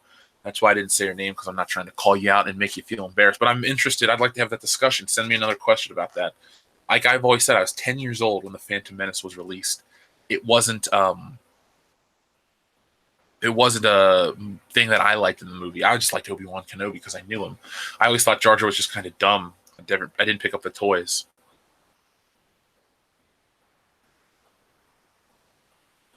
People who are permanently high. Is that what's going to go on the chat? On your podcast? Logan Michael, again, thank you. You are just so generous. If you were to do a toy podcast, who would you include? Ooh, a dream toy podcast? Definitely Retro Blasted, because I don't want to get 2 older guys and 2 younger, 2 guys about my age, so at least we can talk about that. Or maybe somebody like you, who seems to be younger, who talks about toys that likes vintage and modern and all kinds of stuff in between. But a dream toy podcast, I kind of had my dream toy podcast with Michael from Retro Blasting. There's like an hour of content we recorded that I never released because it wasn't part of the official video, and I'm not going to release it because we don't say anything that I'm embarrassed about. It just doesn't fit. It's really just, hey, you know this, you know that, back and forth type of thing. And it was fun. But yeah, those 2 guys, I wouldn't want. The funny thing is, the Toy Galaxy guy, we've reached out. He just doesn't like us. That's fine. It's not. I don't really take it personally. But if he was interested, him and Retro Blasting, and then me and we'll say Logan Michael, because he definitely knows what he's talking about. None of my friends know about toys the way I do. which is fine. Dion's big into collecting and stuff like that, and Kendo and Nick will pick up stuff too. But I mean, I can list off like 30 companies that produce shit nowadays, and they're just like, oh, okay. They don't know the difference between Mezco and McFarlane Toys. For me, that's a big deal. We will never know Jar Jar's original purpose as Lucas listened to the fans and cut down on him in future movies. Yes, Jar Jar was only in episode 2 for what, a minute? Or a couple minutes. He was in the scene where, Annie, it's so good to see you, and he hugs him, and then Jar Jar looks at the camera, and then there's the scene in the Senate where Jar Jar gives power to Palpatine or some shit like that. So you're right, Lucas did listen to the thing, because I think Lucas knew the disaster that could come by doubling down on a bad idea or something that you like but the fans dislike. It's like Joe Dirt. It's not about what you like, it's what the consumers like. Kickin' Wing only had snakes and sparklers, but Joe was talking about Husker do's, Husker don'ts, whistling bungholes, all that stuff. Joe knew what was up. He knew how to make it. George Lucas is like Joe. Disney Lucasfilm is like Kickin' Wing. And if they were working together, then they'd be kicking ass. Somebody said the Foosh guy. Yeah, Robo. I would love to have Robo on from the Foosh. I have never tried to reach out to that guy, but I'm a fan. I watch the Foosh weekly every week because he is entertaining, and it gives me the information to when I can pre-order stuff or when I need to pick up stuff. So I do like Foosh Robo. Robo's a good guy. Maybe after Comic-Con, I'll try to get in contact with these guys and get a toy podcast if, these other Star Wars podcasts haven't tried to sully our good name. And the funniest part is they try to talk shit about us, but they've never listened to the show. Like, somebody assumed that the Rose Tico title card was racist because I used yellow font, but I used yellow font on the Solo logo because that's the official color of the logo. And if anyone says about why did you have to use the word yellow to describe Rose, well, the title of the video is Goodbye Yellow Suit Rose. And there's an Elton John song, which it plays on the Podbean version of the show, Goodbye Yellow Brick Road. Same amount of syllables, same sounding words. So I'm sorry that my joke was above the head of those idiots on that opposing podcast. Emperor Palpatine, thank you for your super chat. Rumor has it Naboo will be in episode 9. We might see Gungans again. Wow, that rumor is as dumb as the Rey is pregnant with a Force child type of rumor. And it could possibly happen. It probably will happen. Let's act like it's happening. Why are they going back to Naboo? Why can't they create a new planet? And I mean something we've never seen before. Let's look at the Disney Star Wars films, sadly. Jakku is Tatooine. That planet where Maz Kanata lives is just like Endor. And then Starkiller Base Place is like Hoth. And then we also have a Hoth surrogate in Crate, and they have to even touch the ground and say, this is salt, because it looks just like the fucking snow with walkers and speeders. Like, now we're going back to Naboo. Why can't we go back to Mustafar or something fucking cool? Like, you remember those little droids that would carry the lava? Like, bring those back and just dump one on Kylo Ren's head and end the movie right there, The crawl plays, it's a terrible time to be a Star Wars fan. Dun, dun, dun, dun, all that shit plays. And then it pans down, and we see that Super Star Destroyer thing. They rebuilt it. And then an escape pod lands, and it's Kylo Ren, and he's on Mustafar, and there's Rey, and all of a sudden they hug and kiss, and she's holding their Force baby.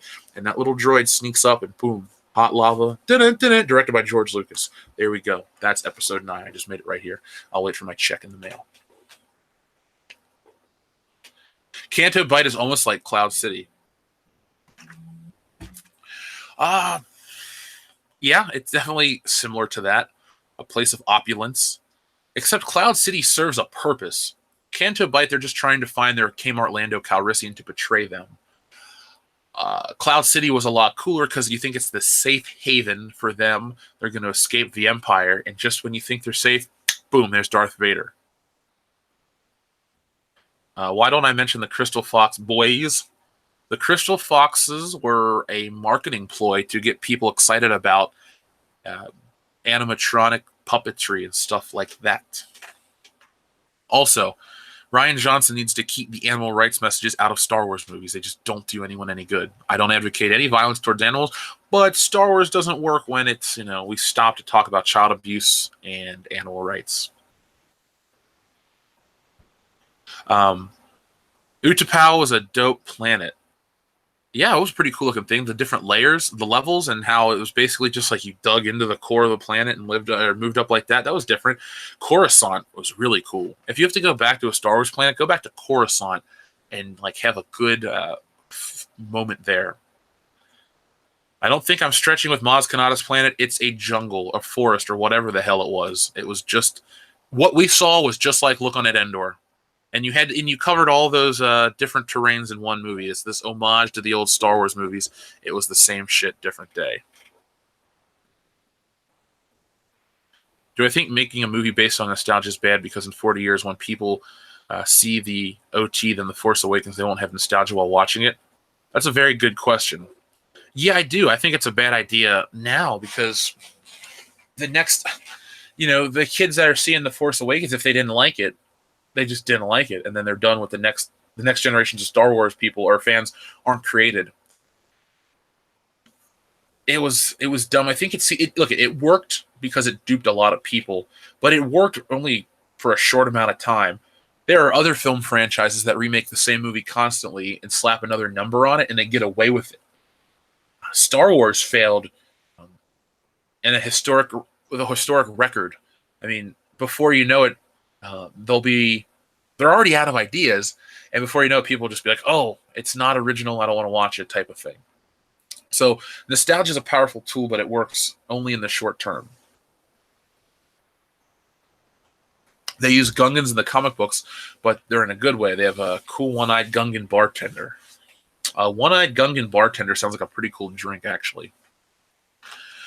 I don't dislike the idea of Gungans per se if they're... See, the thing is, the prequels had a lot of cool ideas that just weren't executed properly. You could have done...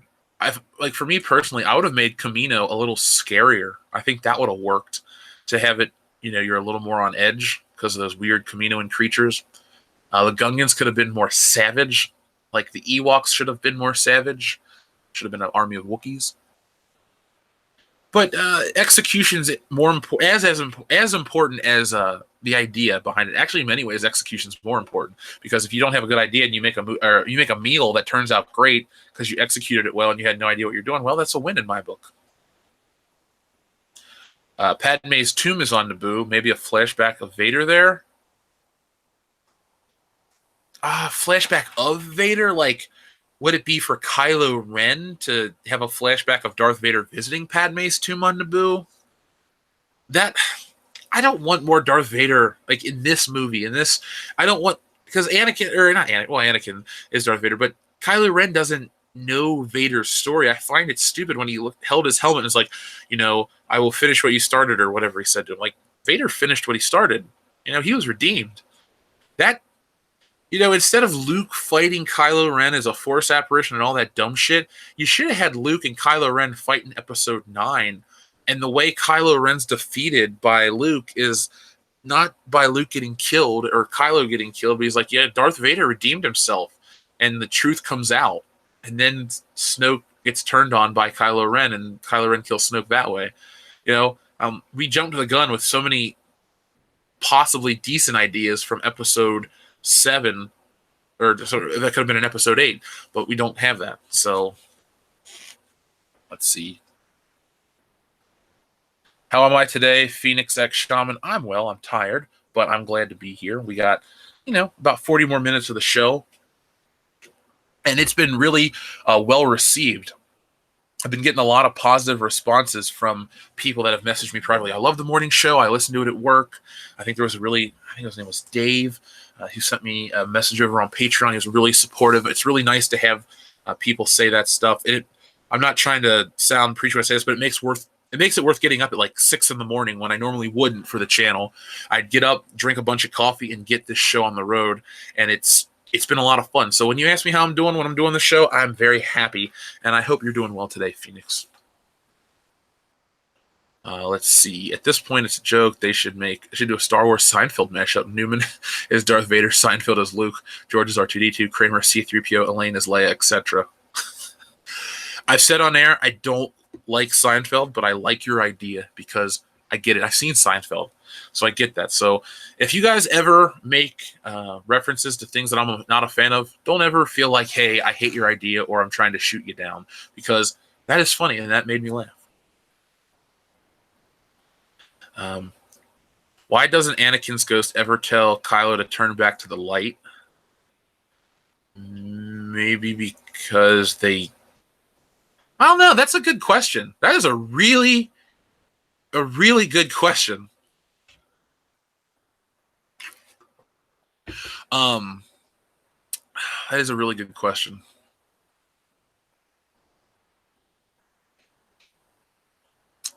Let's see. They should have Rey turn to the dark side and Kylo turn to the light.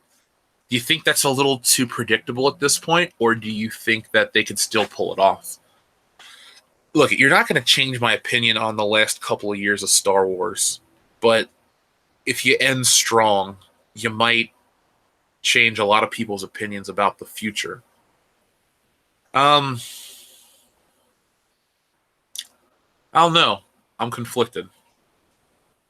A Leia funeral on Naboo. Why wouldn't they have a Leia funeral on Alderaan where she grew up? Oh, yeah, that's right. Sorry about that. What is my favorite prequel meme? I don't know a lot of prequel. I can't name any off the top of my head. Oh, you know what? I saw one this week that Joel posted on the Facebook page about Obi-Wan Sith Lords are a speciality, and it's Obi-Wan cooking.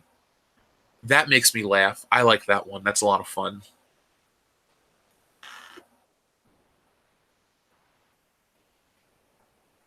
Let's see. Jake Solo should have been at Han's funeral. There should have been a Han Solo funeral, but it was in the book of The Last Jedi, which doesn't pass off, or doesn't give it a pass at all. Yeah, Johnson did mess up with the storyline of Kylo Ren idea, idolizing Darth Vader. Emperor Palpatine, thank you for super chat and good morning again. They go to Naboo to find remnants of the droid army to use against the First Order since they don't have a military anymore. That actually sounds okay and makes sense, but unless you know the story behind the scene, like I see now that is a problem. And this gives ammunition to people's argument, like, oh, you have these theories in your head and then it doesn't happen and you dislike the movie. So far, I can honestly say I didn't have any theories in my head about any of these movies, but I'll say this: that is a good idea, and that will not color my opinion on what could come next. But it sounds pretty cool. That'd be a weird toss-up that the droid army is now good. Maybe the story can end with the droids getting rights in the galaxy, and they can symbolically remove C-3PO's restraining bolt like the genie's cuffs at the end of Aladdin. Unlimited power, or whatever he says. Because reasons. I can see Rey going to the dark side. It'd give her character some meaning? Question mark. What would it give her? That'd be okay to see her go evil.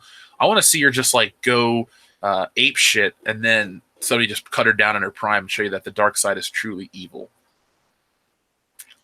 Logan Michael, thank you. I never really liked G.I. Joe. Nor did I. I think it's a cool looking toy line, and if I was alive back then, I probably would have loved the shit out of it. Not really into military toys. Never really owned any military toys. I mean, Small Soldiers, if that counts. I was into Small Soldiers hardcore, but I've never been a kid that wanted to join the military or anything like that. G.I. Joe, neat toy line. Would be fun to get some of the more modern stuff that came out in maybe like 2004 and build a 3 3/4 inch world with that. You could recolor a lot of stuff, throw Indiana Jones in there, build a cool toy world. If you had little kids, you could really get them a cool 3 3/4 inch army. But I was born in '88. G.I. Joe had kind of died off. There was G.I. Joe Extreme and a couple other things, but it wasn't really a toy line that was really that important to my generation of people.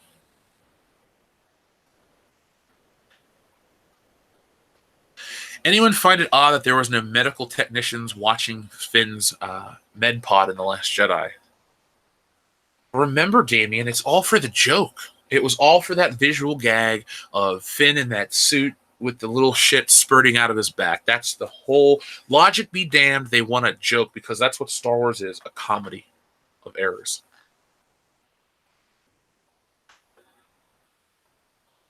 Rey going to the dark side would be proof that Kennedy, Johnson, and all are truly believe that the dark side is the way to go. Yeah. Or it would be them to try to... The only way that they think they can save face. I told you guys, a simple apology would go a long way. G.I. Joe, the animated movie, was dope. The opening is incredible. That is one of the best animated openings of all time. I love hand-drawn animation, and all the stuff that's going on screen at once is really awesome to watch. Joshua Harlan, wow, thank you for this very generous super chat. Hey, yo, newish listener, loving this format. It's so nice to listen to on my way to work. What do you think about a trilogy following the Yuzon Vong invasion? That's what I want to see. Joshua, thank you for being a newish listener, and I'm glad you enjoy this format. I've received a ton of positivity, so I'm going to keep it rolling. As long as people listen, I'll keep doing it. So I'm hoping that your drive to work, I mean, it is work, but at least you have something to look forward to on the way there. I don't know how I feel about more trilogies, because we have, like, the Star Wars trilogy worked. It was the story of Luke and Darth Vader. You got to have an engaging universe and character to create the next trilogy. I wouldn't mind more. See, and the thing is, I guess they're going to be called anthologies or spin-offs, but like one-off movies. One-off movies are what if I'm going to see what I want to see, more one-off stuff, because if I didn't like something, I know I'm not stuck with it for another, 3 or 6 years. With episode 7, I didn't like it, and we've been stuck with Rey and Kylo Ren and Finn and Poe and all these other lame-ass characters, Jake Skywalker. We're stuck with them for years. It's not like, oh, you didn't like Bodhi Rook and all the guys from Rogue One. Guess what? They're fucking dead. Next movie, they're gone. That's the kind of stuff I want to see. One and dones if you dislike them. And if they're great, then you can build another one and do a backdoor trilogy. I think that's a problem with a lot of films today, is everyone's trying to create a universe or set up a trilogy. Look at The Mummy. The Mummy was so focused on creating this dark universe from Universal Studios that you didn't even get a coherent film. You got basically set up the movie. And that's what Batman versus Superman was. Set up the movie. Set up the movie never works. It's always a failure on so many levels. Creatively, it's always a flop. Box office wise, it's always iffy here and there. So you gotta take your chances, and don't take your chances. Just don't set up the movie anymore. If that brings back old characters, though, for that post-trilogy, I think the magic's gone. I don't want to be too mean, but the magic is gone with that. So if we're going to do that era, I wouldn't even say just don't. Don't do that era.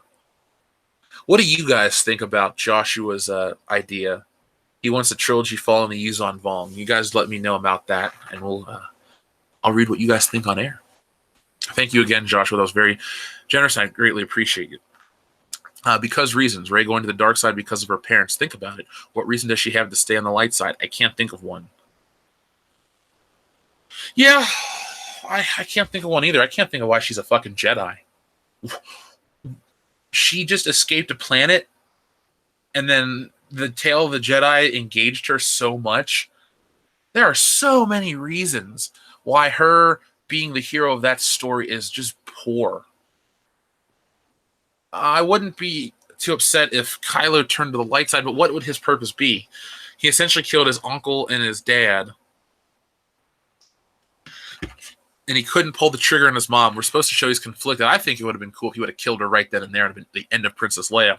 Then the twist would have been he becomes good at the end. That would have been bigger. You got to make these characters go down the path so far that they seem irredeemable, and then at that moment, like Vader, join us or die. It is your destiny. You're unwise to lower your defenses. All that stuff. And then at the moment, it's 0 hour. See, that's the beauty of the old Star Wars movies. The 0 hour snap judgment. It's Luke at the Death Star. He's barreling down the trench. He's about to die. I have you now. But it's that 0 hour snap decision that you don't see coming, where Han Solo saves the day. You cheer in the crowd. Boom, everyone leaves happy.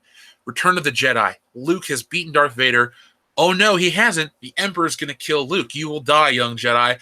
And then Vader has that moment of cognitive dissonance. He looks around. You don't even hear him say no in the version that I watch.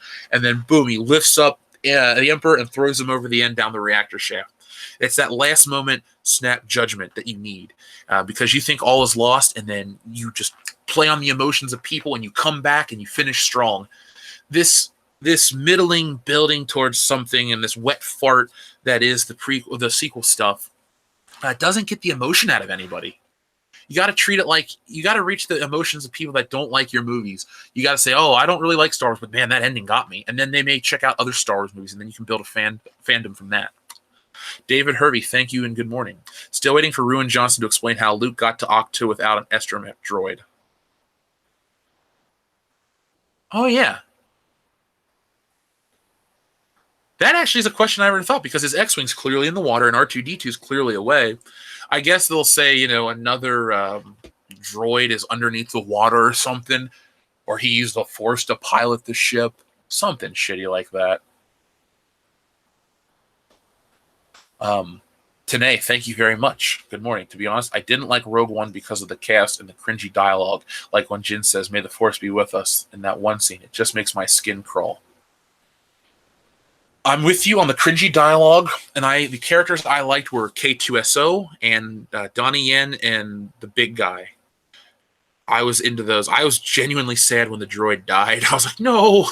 And I was sad to see Donnie Yen and his buddy go. Was it Chirrut Baze? I didn't want to see them go too. But I was happy with that movie because everyone died. If you go back and listen to the old episodes of the show, I used to say, they have to die, they have to die, they have to die, they have to die. I kept repeating it constantly. And they died, and I was happy, and everything was good. But yeah, the dialogue was cringy. The whole rebellions are built on hope. I'm a rebel, I rebel, all that dumb shit that didn't even make it into the movie.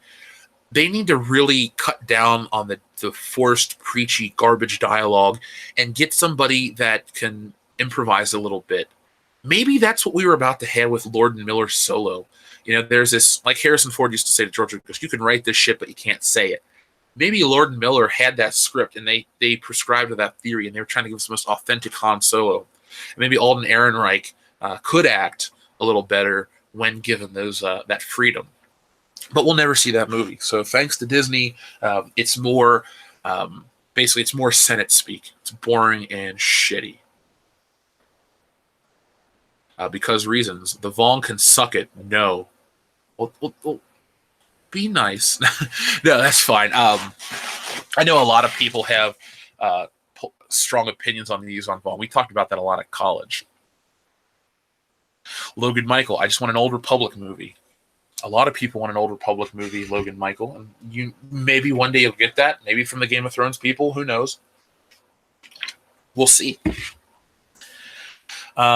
We need a movie in the perspective of a stormtrooper where the rebellion are the bad guys. That is not a terrible idea. Actually, I kind of like the idea of the rebels being the bad guys. It would be kind of interesting to hear or to see that on film, to change it up for a little bit. But I would want it to be deep, deep, deep into the original trilogy era, like post Death Star exploding, and you basically say that they're terrorists type of thing. You could really make an interesting movie, and then you could watch the original trilogy through a different lens.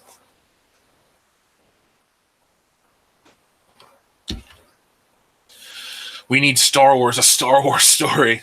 Sure.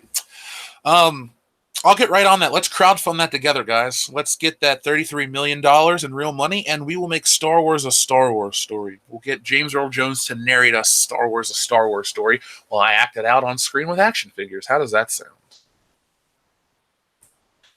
Greg Rivera. JJ loves setup and conflict, but has problems with resolution in his films. Concern for Episode 9. It has that problem. All of his films. Yes. The thing is, we've been talking about the mystery box. Well, the problem with the mystery box is you have to close it out. J.J. Abrams didn't close out his Star Trek trilogy. James Wan did. So J.J. Abrams has to, because they're not going to make this a quadrilogy all of a sudden and say, well, there's Episode 10 coming next year, and we filmed 2 movies back to back, and that's the surprise, guys. More Rey, more Finn, more Rose and Poe. No, you have to close this out, and it's going to be a very odd movie. There's going to be a lot of interest in this movie for the wrong reasons. And the funnier thing is going to be there's a lot of people that are going to be watching from the sidelines to see how channels like this or other people rate that movie, and if it lives up to the expectations of what's come before that, or if it exceeds those expectations. And when I say live up to the expectations, that's not a positive thing this time. Ida Hugima, thank you for your super chat. They could film Leia, Princess of Alderaan, 16-year-old Leia's adventures with dumb, danger, and cringy romance. Perfect for the new Star Wars. And we'll get Millie Bobby Brown, and she'll put some 40-year-old space marine soldier in his place and all that other crap. Yeah, 16-year-old Leia of Alderaan. Look, we saw Princess Leia fly through outer space. They've already made her character a joke. Please, for the love of Zod, do not make that. Unless, they do the whole toy line as Bratz dolls with Princess Leia. Oh wait, we already have that. It's called the Force for Diversity. Emperor Palpatine. That sounds good. That's a terrible idea. That is it. Palpatine, a Star Wars story. It's the story of a young Sheev in love and how he was betrayed by the woman who he cared about the most, and how he swore he would take control of the galaxy and make her life a living hell. There we go. Palpatine. Let's make it happen. I always thought never having Anakin's ghost come to talk to Kylo about the light side was just really poor writing. He went through the same thing. Maybe they were trying to save that to build. I don't think I do think that's bad writing the more I think about it. And if J.J. Abrams was trying to save that, or if that's being saved for episode 9, that's stupid. Why? He's been evil for what, 10 years? That's the idea, that Luke has been on the run for 10 years on Octo or something like that. I don't know. The timelines are so hard to follow. It was so basic before in Star Wars. When you didn't have flashbacks and all this other garbage, it was just like, hey, 0 BBY is the first Star Wars movie, 3 ABY is the second one, and 4 ABY is Return of the Jedi. It was basically like, hey, you follow this timeline, boom. Now we're like, this happened here, this is 10 years before that, 20 years before that, 30 years after that. It's like, what the fuck? Chronologically confused is right. But it is bad writing. And he should help him to stop, because he's now one with the Force and he's been redeemed. We saw Return of the Jedi. Because reasons, thank you. What was great about Thrawn is there are no super weapons, just a super mind. That's what Star Wars needs. I'd like that, but who would be Thrawn's foil? Let's look at it like this. Who would be Thrawn's foil? You have Captain Kirk and Khan in The Wrath of Khan, Han Solo, for as much as I love that character, is not smart. Luke Skywalker, I don't think is a military tactical genius. And Princess Leia can lead like ground troops and stuff, but she's not necessarily that kind of mind. It would have to be like Admiral Akbar on screen type of thing. It could be interesting, a cerebral Star Wars story. I wouldn't be opposed to it.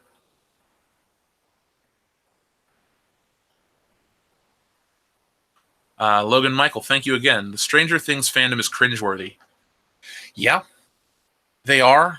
There's two types of Stranger Things fandom that I've interacted with. The people who were alive in the 80s that long for that kind of stuff.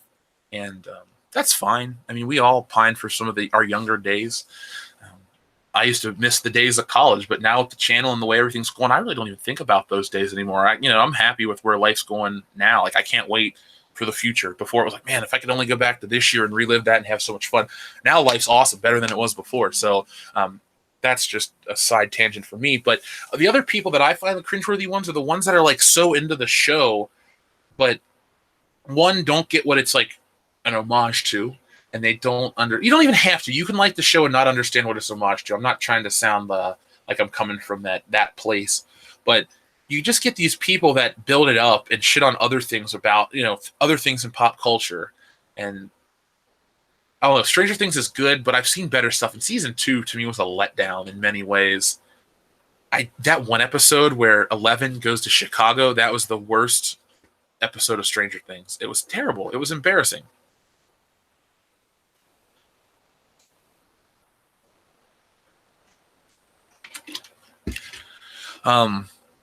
Let's see. Tanae, thank you again. Thrawn versus Gar Stazzy. Boom. Or Stotzi. Who is Gar Stotzi? Garson?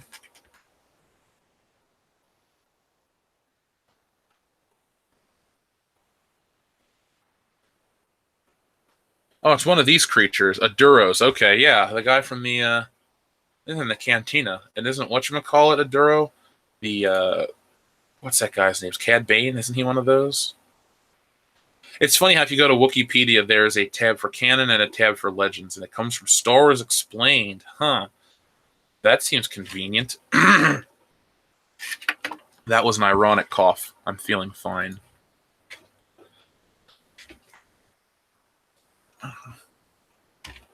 Stranger Trannies. Daredevil is better. I'm assuming you're saying Daredevil is better than Stranger Things. I'll agree with you on that one. I'd rather watch Daredevil all day. I've considered rewatching Stranger Things, but not. I'll just go back and watch The Goonies, or if I want to watch a nice 80s nostalgia throwback, I'll just go watch It, the new It. I thought that was fantastic. That was tied for my favorite movie last year. Never trust Star Wars Explained. Oh, I wasn't gonna. The one thing that I suggest all the people do out there, everyone that's listening and people that, aren't listening yet, when you're looking for information on that, take a little bit of time to read up on it yourself and learn about it. Find your own way to interpret it. Don't listen to Star Wars Explained or something like that.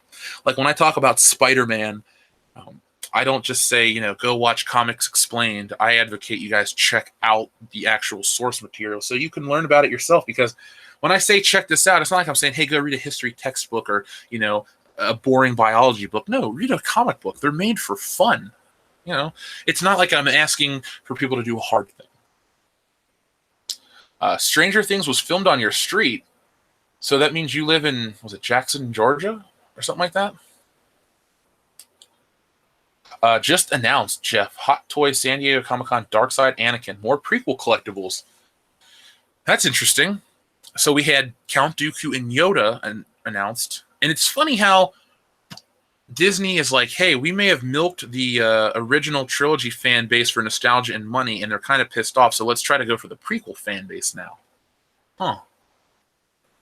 I always say this, folks, follow the merchandise. You can see the steps that they're going to take in the future. When you see more prequel stuff start to come out, they're going to try to reintroduce that into the audience. It's the merchandise takes, you have so long to produce it, and those plans are a little more telling than we realize. Anthony Mata, thank you and good morning. Invasion by the Vong against Ray and Company. Not compelling for me to watch. Completely fine. I don't want Ray and Company. I don't want Oliver and Company. I don't want any of these shitty ragtag groups of heroes. Why not do something unique and different? Oh, wait, that's right. Money and nostalgia. But Anthony, what would you like? And I'm not saying that to be sarcastic or mean. I'd like to know what you would like. It'd be interesting if we came up with a fan consensus of what, the fans of World Class Bullshitters, all 60,000 of us combined, would like.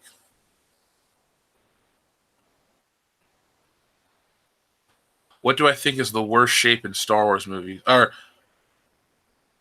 what do I think is worse? Shape, the Star Wars movies, or Star Wars video games? Oh, what do I think is in worse shape? Sorry, I can't read. What do I think is in worse shape? Star Wars movies or Star Wars video games? Movies, because the movies are the thing more people interact with. The games are in a piss poor place, but we've only had 2 console releases post Disney acquisition, right? Because The Force Unleashed was, God, I was in college, so that was like 10 years ago for The Force Unleashed, and then 2 came out like in 2011. I think so. We're really a long time away, or a long time ago were those games. But the movies, they just constantly keep making bad decisions and shitting on people. The games can be saved with one quick thing, because remember, a lot of people aren't gamers. We don't know how many people played Battlefront 2 and were pissed off as opposed to the movies, because we can see it made significantly less and stuff like that. So I'm going to say the movies are in a worse off place, because video games can be interpreted differently by different people, and you can do that with film. But what I mean is, you play a game a certain way. If it's a bad game but you're awesome at it and it makes you feel good, you'll love the game. If it's a hard game and you suck at it, you may hate it, even if it is objectively good. So video games leave a lot more to be. There's more of a personalized experience because you physically make the game move with your fingers. movies, there's a big other process to it. So I'd say those are worse place. By the way, somebody asked me about a Rose Tico hot toy. Have you noticed? Well, maybe you haven't noticed, but if you go to Sideshow Collectibles and you check out the Rey hot toys, all the stuff from the Force Awakens hot toy line is like deeply discounted. Not to a point where I'm going to pay for it, but the high-end collectible stuff is not moving from the new movies. You can't even find Luke and Vader and stuff like that because it sells out in a heartbeat. But episodes 7 and 8 hot toys, and I think if there's a couple from Rogue One, with the exception of Vader, those are kind of just sitting around. Logan Michael again. Pulp the NECA 5-part Dream Jason figure. Hold on. If you want me to, I'll show that to the listeners in a moment.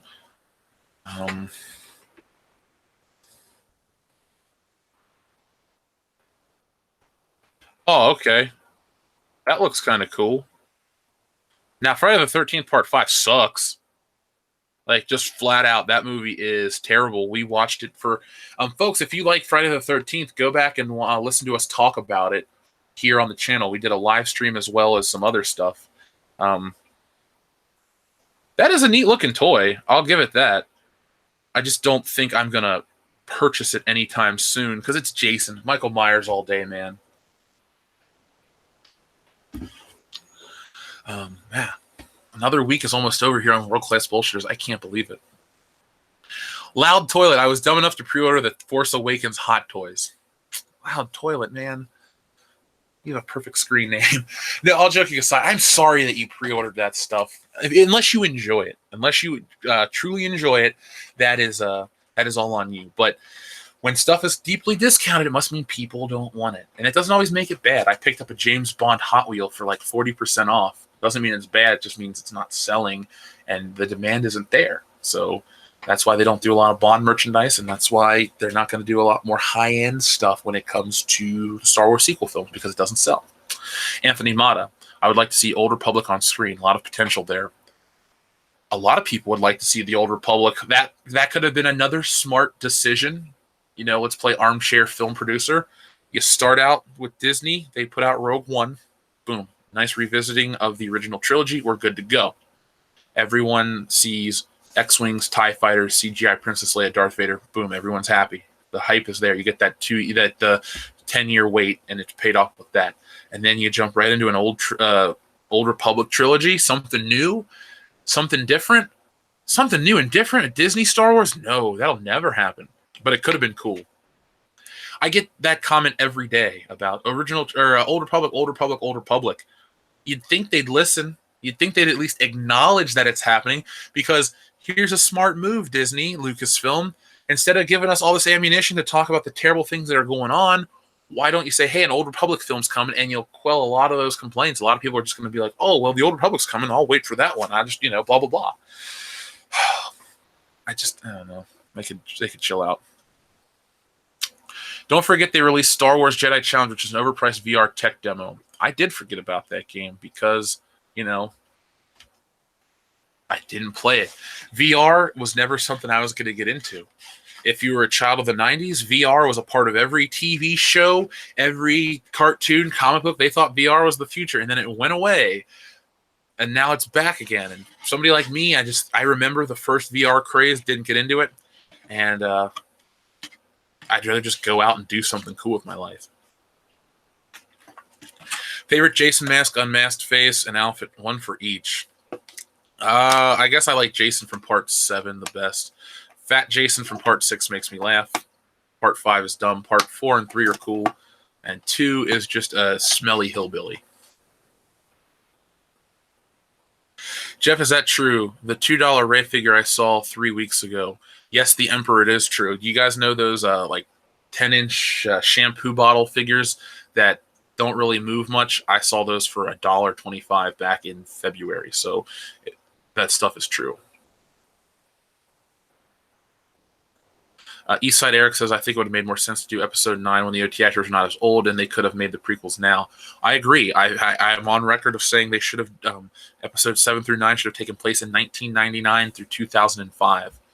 Harrison, I'm not trying to sound weird when I say this, but Harrison Ford still looked good in 1999. Same with Mark Hamill and Carrie Fisher. Remember, Carrie Fisher is in Austin Powers, which was 97. You can see what she looked like at that time frame. Harrison Ford from Air Force One as Han Solo, still had it. Mark Hamill, we've seen video clips of him. They all were, age appropriate. And you would have had a nice hybrid of CGI and model work. That would have been way cooler. That could have been the nice blend of Star Wars we needed, but no. Emperor Palpatine again, thank you very much. Did you hear the rumor that Michael Myers will remove his mask and reveal he's actually a female SJW named Michelle Myers? But he can't, because remember the whole misogyny of killing all the women in the movies? That would be a plot twist that nobody likes. Like, you know what, guys? Pitch me the worst possible plot twist in the movie. I don't care if it's Star Wars, horror, anything. That would be... I'm going with that Michael Myers one would be probably the worst.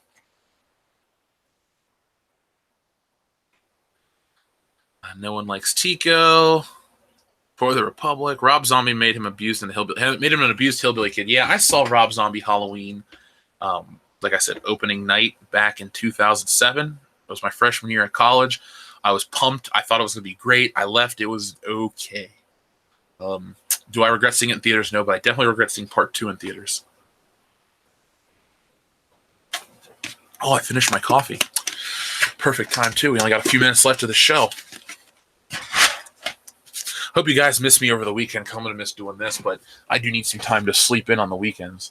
So make sure you guys come back on Tuesday. That's when I'm going to come back on the air in the morning. I know Mondays suck and you need some place to vent, but I need some time to work on some videos. Logan Michael. Dr. Loomis is Michael's father. There we go. There's a really bad plot twist. With all this talk of Halloween and the hype, I might, after the show, go watch Halloween. I kind of want to do a Halloween watch party with everyone, but I'm going to wait till the season's right, because a lot more people are into horror movies in October and the fall when it's cold out. Right now, it's summer officially. Maybe we'll do a patriotic Captain America Let's Watch over the 4th of July weekend or something like that. But I'm going to save horror for October. If you guys are horror fans, horror fans, make sure they subscribe to this channel as well as the Rated R Horror Podcast, because we're going to talk about horror and Halloween. And we got guys that have been on this channel that make horror movies. So that's kind of exciting. Unidentified Heavy Gunner, if your plot twist came true, I would never record another episode of the show because I would probably get ripped and take a walk off a roof. James Bond was gay all along. Ugh. As they say on TV, I think it's Seinfeld, there's nothing wrong with that. But James Bond was gay? Oh, come on. How dumb. Like, when people got all up in a twist about, their panties up in a bunch about Skyfall where he flirted with Silva, I just thought it was a funny joke. People are like, what about gay James Bond? There was no gay James Bond. But if they do that, the world is lost. You don't know what a blade builder is. Well, a blade builder is a lightsaber, an overpriced lightsaber toy that has interconnected parts, which makes you go out and buy more pieces so you can build your own lightsaber and spend like $200 on a shitty piece of plastic when you can spend the same time and get like one of those Ultra FX sabers. Watch the really bad, super old Captain America movie. You mean the one from the 90s? I grew up on that film, and you're right, it is fucking terrible. I've seen it a handful of times. That was the era as a kid where I would go rent that and The Punisher and the Spider-Man Nicholas Hammond show that was packaged as a movie. I'd get my little Marvel figures. I'd sit on the floor. I'd watch those, read some comic books, draw. It was a good time. If only little Jeff could have grown up nowadays with the Avengers and stuff, it might have been a different story. Dex, do you think Star Wars can get past the small group of rebels and a big bad empire? I was hoping the new movies would, but we know that did not happen. Well, I've said it before and I'll say it again. It's all about nostalgia and helping people relive that old shit. So, no, we're not going to get past Empire, no matter what they call it. Empire, First Order, Rebel Alliance, Rebellion, Resistance, all that shit. We're never going to get past that because Star Wars is probably not going to make it that much longer. They're going to try. And we're going to get that TV show, and it's going to be the remnants of the Empire. And they're going to try. And we're going to get Rian Johnson's ecological bullshit movie. And they're going to try. And we'll get whatever Benioff and Weiss are doing. But it's still going to be in some form of an empire and a resistance.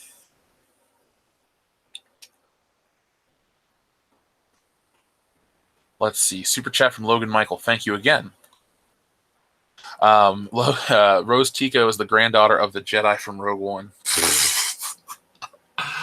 Oh my God, that would be funny. That is the worst plot twist because Rose Tico's what, 20, 25? That would make her 50 years old. Rose Tico was secretly 50 the whole time. To hell with summer, bring on October. I agree 100%.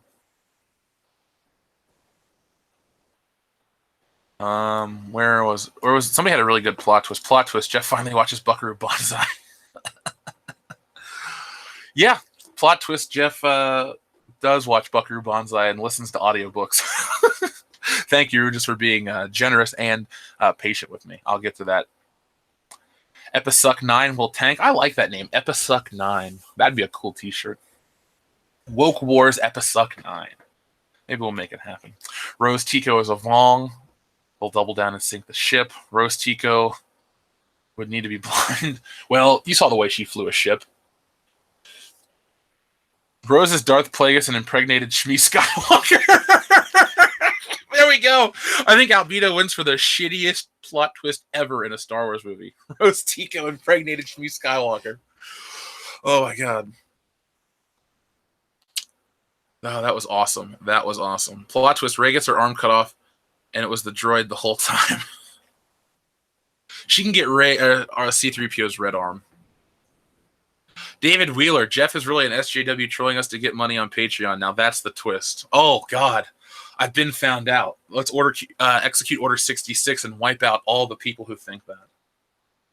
That'd be some Machiavellian shit. I spent years building up a platform just to be a secret SJW troll. Well, my lack of a comic book collection proves otherwise based on modern Marvel. Let's see.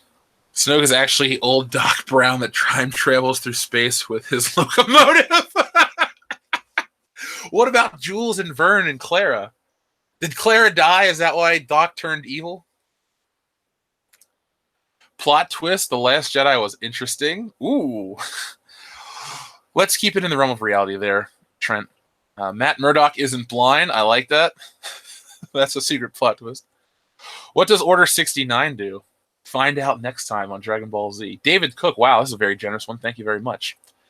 They have thousands of pages to use for source material from the EU books, and they refuse to open one or bring a story group from the multiple authors of the past 30 years that have kept the franchise alive. Well, David, I think the reason from that is, and if you notice, there are articles saying, like, about Solo, 10 things Solo brought back into canon. I think it's a way for them to not have to stick to a timeline, and then they can just basically take shit that already existed and slap it in a new way, poorly, and get away with it. So I'm with you that they had all this great stuff. But they went for the path of least resistance. That's why we had Harrison Ford and all that shit, because that's just guaranteed money. And I guess from a business standpoint, that's good, but no one thinks about longevity anymore. That's where the MCU, I think it's the first time I'm talking about the MCU this morning, actually, so it's a new lap record for me. But I think that's where the MCU works, is they're always a couple steps ahead. With Star Wars, they're no steps ahead. They're still living in the past. And, you'd say, well, living in the past would be the EU. Yes and no. You don't need to kill the past and let it die, but you need to expand in a way that is canonical with what was there. Like Doomcock had that great video about canon. We need to keep the canon that was there. I don't remember people bitching about this and that. If you need to do certain things to kind of like squeeze it out, maybe a couple books here and there, don't they become, decanonized? But don't wipe out everything. I hate what they've done with the characters. It's just an embarrassment on their part and to the fans and all kinds of stuff like that. I don't know. David Cook, again, thank you for that. It's just ignorance on their part. It's ignorance and stupidity and laziness. And it's laziness in both ways. They could do that and adapt it, but it would take them time. But at the same time, too, they could get away with being lazy by just adapting that shit, and people would be cool. It's like, oh my god, they're adapting Dark Empire, Shadows of the Empire, shit like that. Like, I'd line up to see a Shadows of the Empire movie done right. But according to the fans, what they tell me is that Rebels is no longer, or it ruined the Shadows of the Empire storyline or something like that. So, we may not have had a Han Solo movie, but we'd had Dash Rendar. If Shadows of the Empire kicked ass and we got to see young Luke kicking ass and all that shit, then we could have went back and had further Dash Rendar adventures, Kyle Katarn adventures, all kinds of stuff. But no, we're stuck with really lame beta male characters and female characters who think they're progressive and cool, and they're advancing women's roles in action movies. But if anything, they're actually worse off because they're poorly written characters. They're like the DC universe. They didn't take the time to build. They just put themselves at the end game, and no one respects or cares about where they are currently. Plot twist, L337 is actually Skynet. Thank you, Black Angus Reviews, for your super chat. That would be interesting.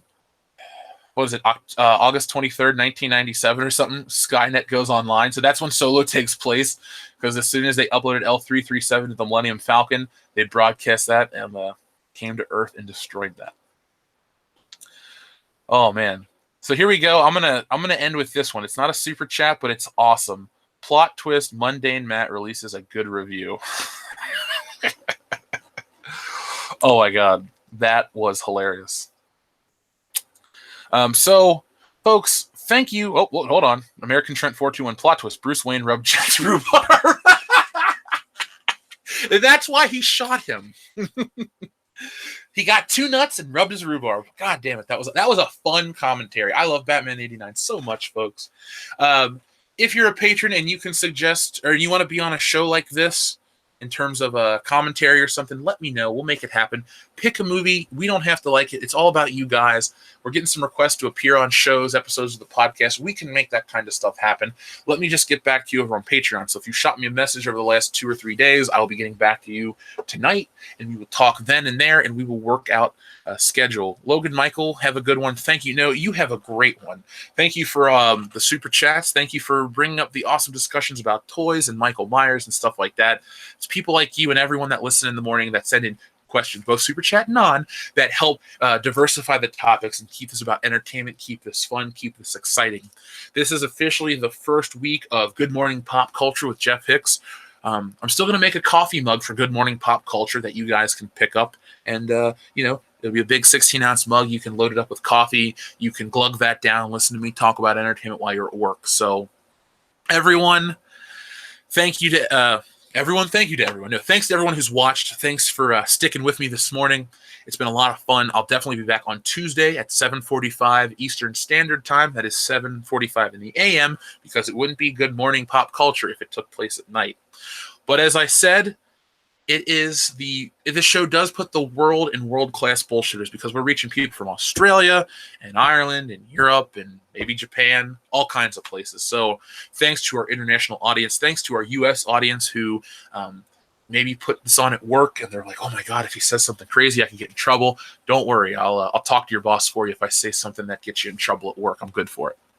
So thank you to everyone. Thanks to everyone that's given a big thumbs up.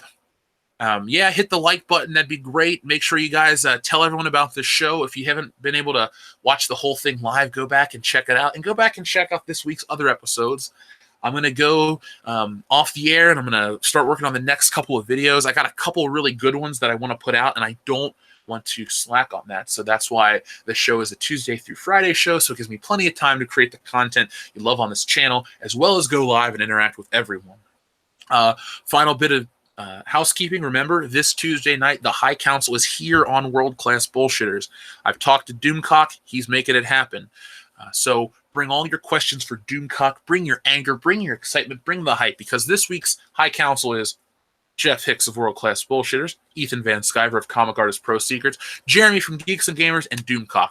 That is your fatal four-way of entertainment this Tuesday night. So get excited when the High Council is on World Class Bullshitters, because I'm going to do my best to bring you guys the guests you want, to give you the topics you want us to talk about. Like I always say, the fans are in control of what we talk about. We just want to talk about entertainment, and you guys can pick the aspects of entertainment we cover. Just please don't pick professional bowling or fly fishing or shit like that, because I'm not going to have a good time. So I'll talk to you guys in just a few short days. Enjoy your weekends. If you're old enough to drink, have one for me. If you're not old enough to drink, I don't know what you're going to do. Enjoy your PlayStations on your Xboxes and your Nintendo Switches, because I used to do that. Enjoy that too. So I'll be back in a couple days. Have fun and get through work safely. Goodbye, folks.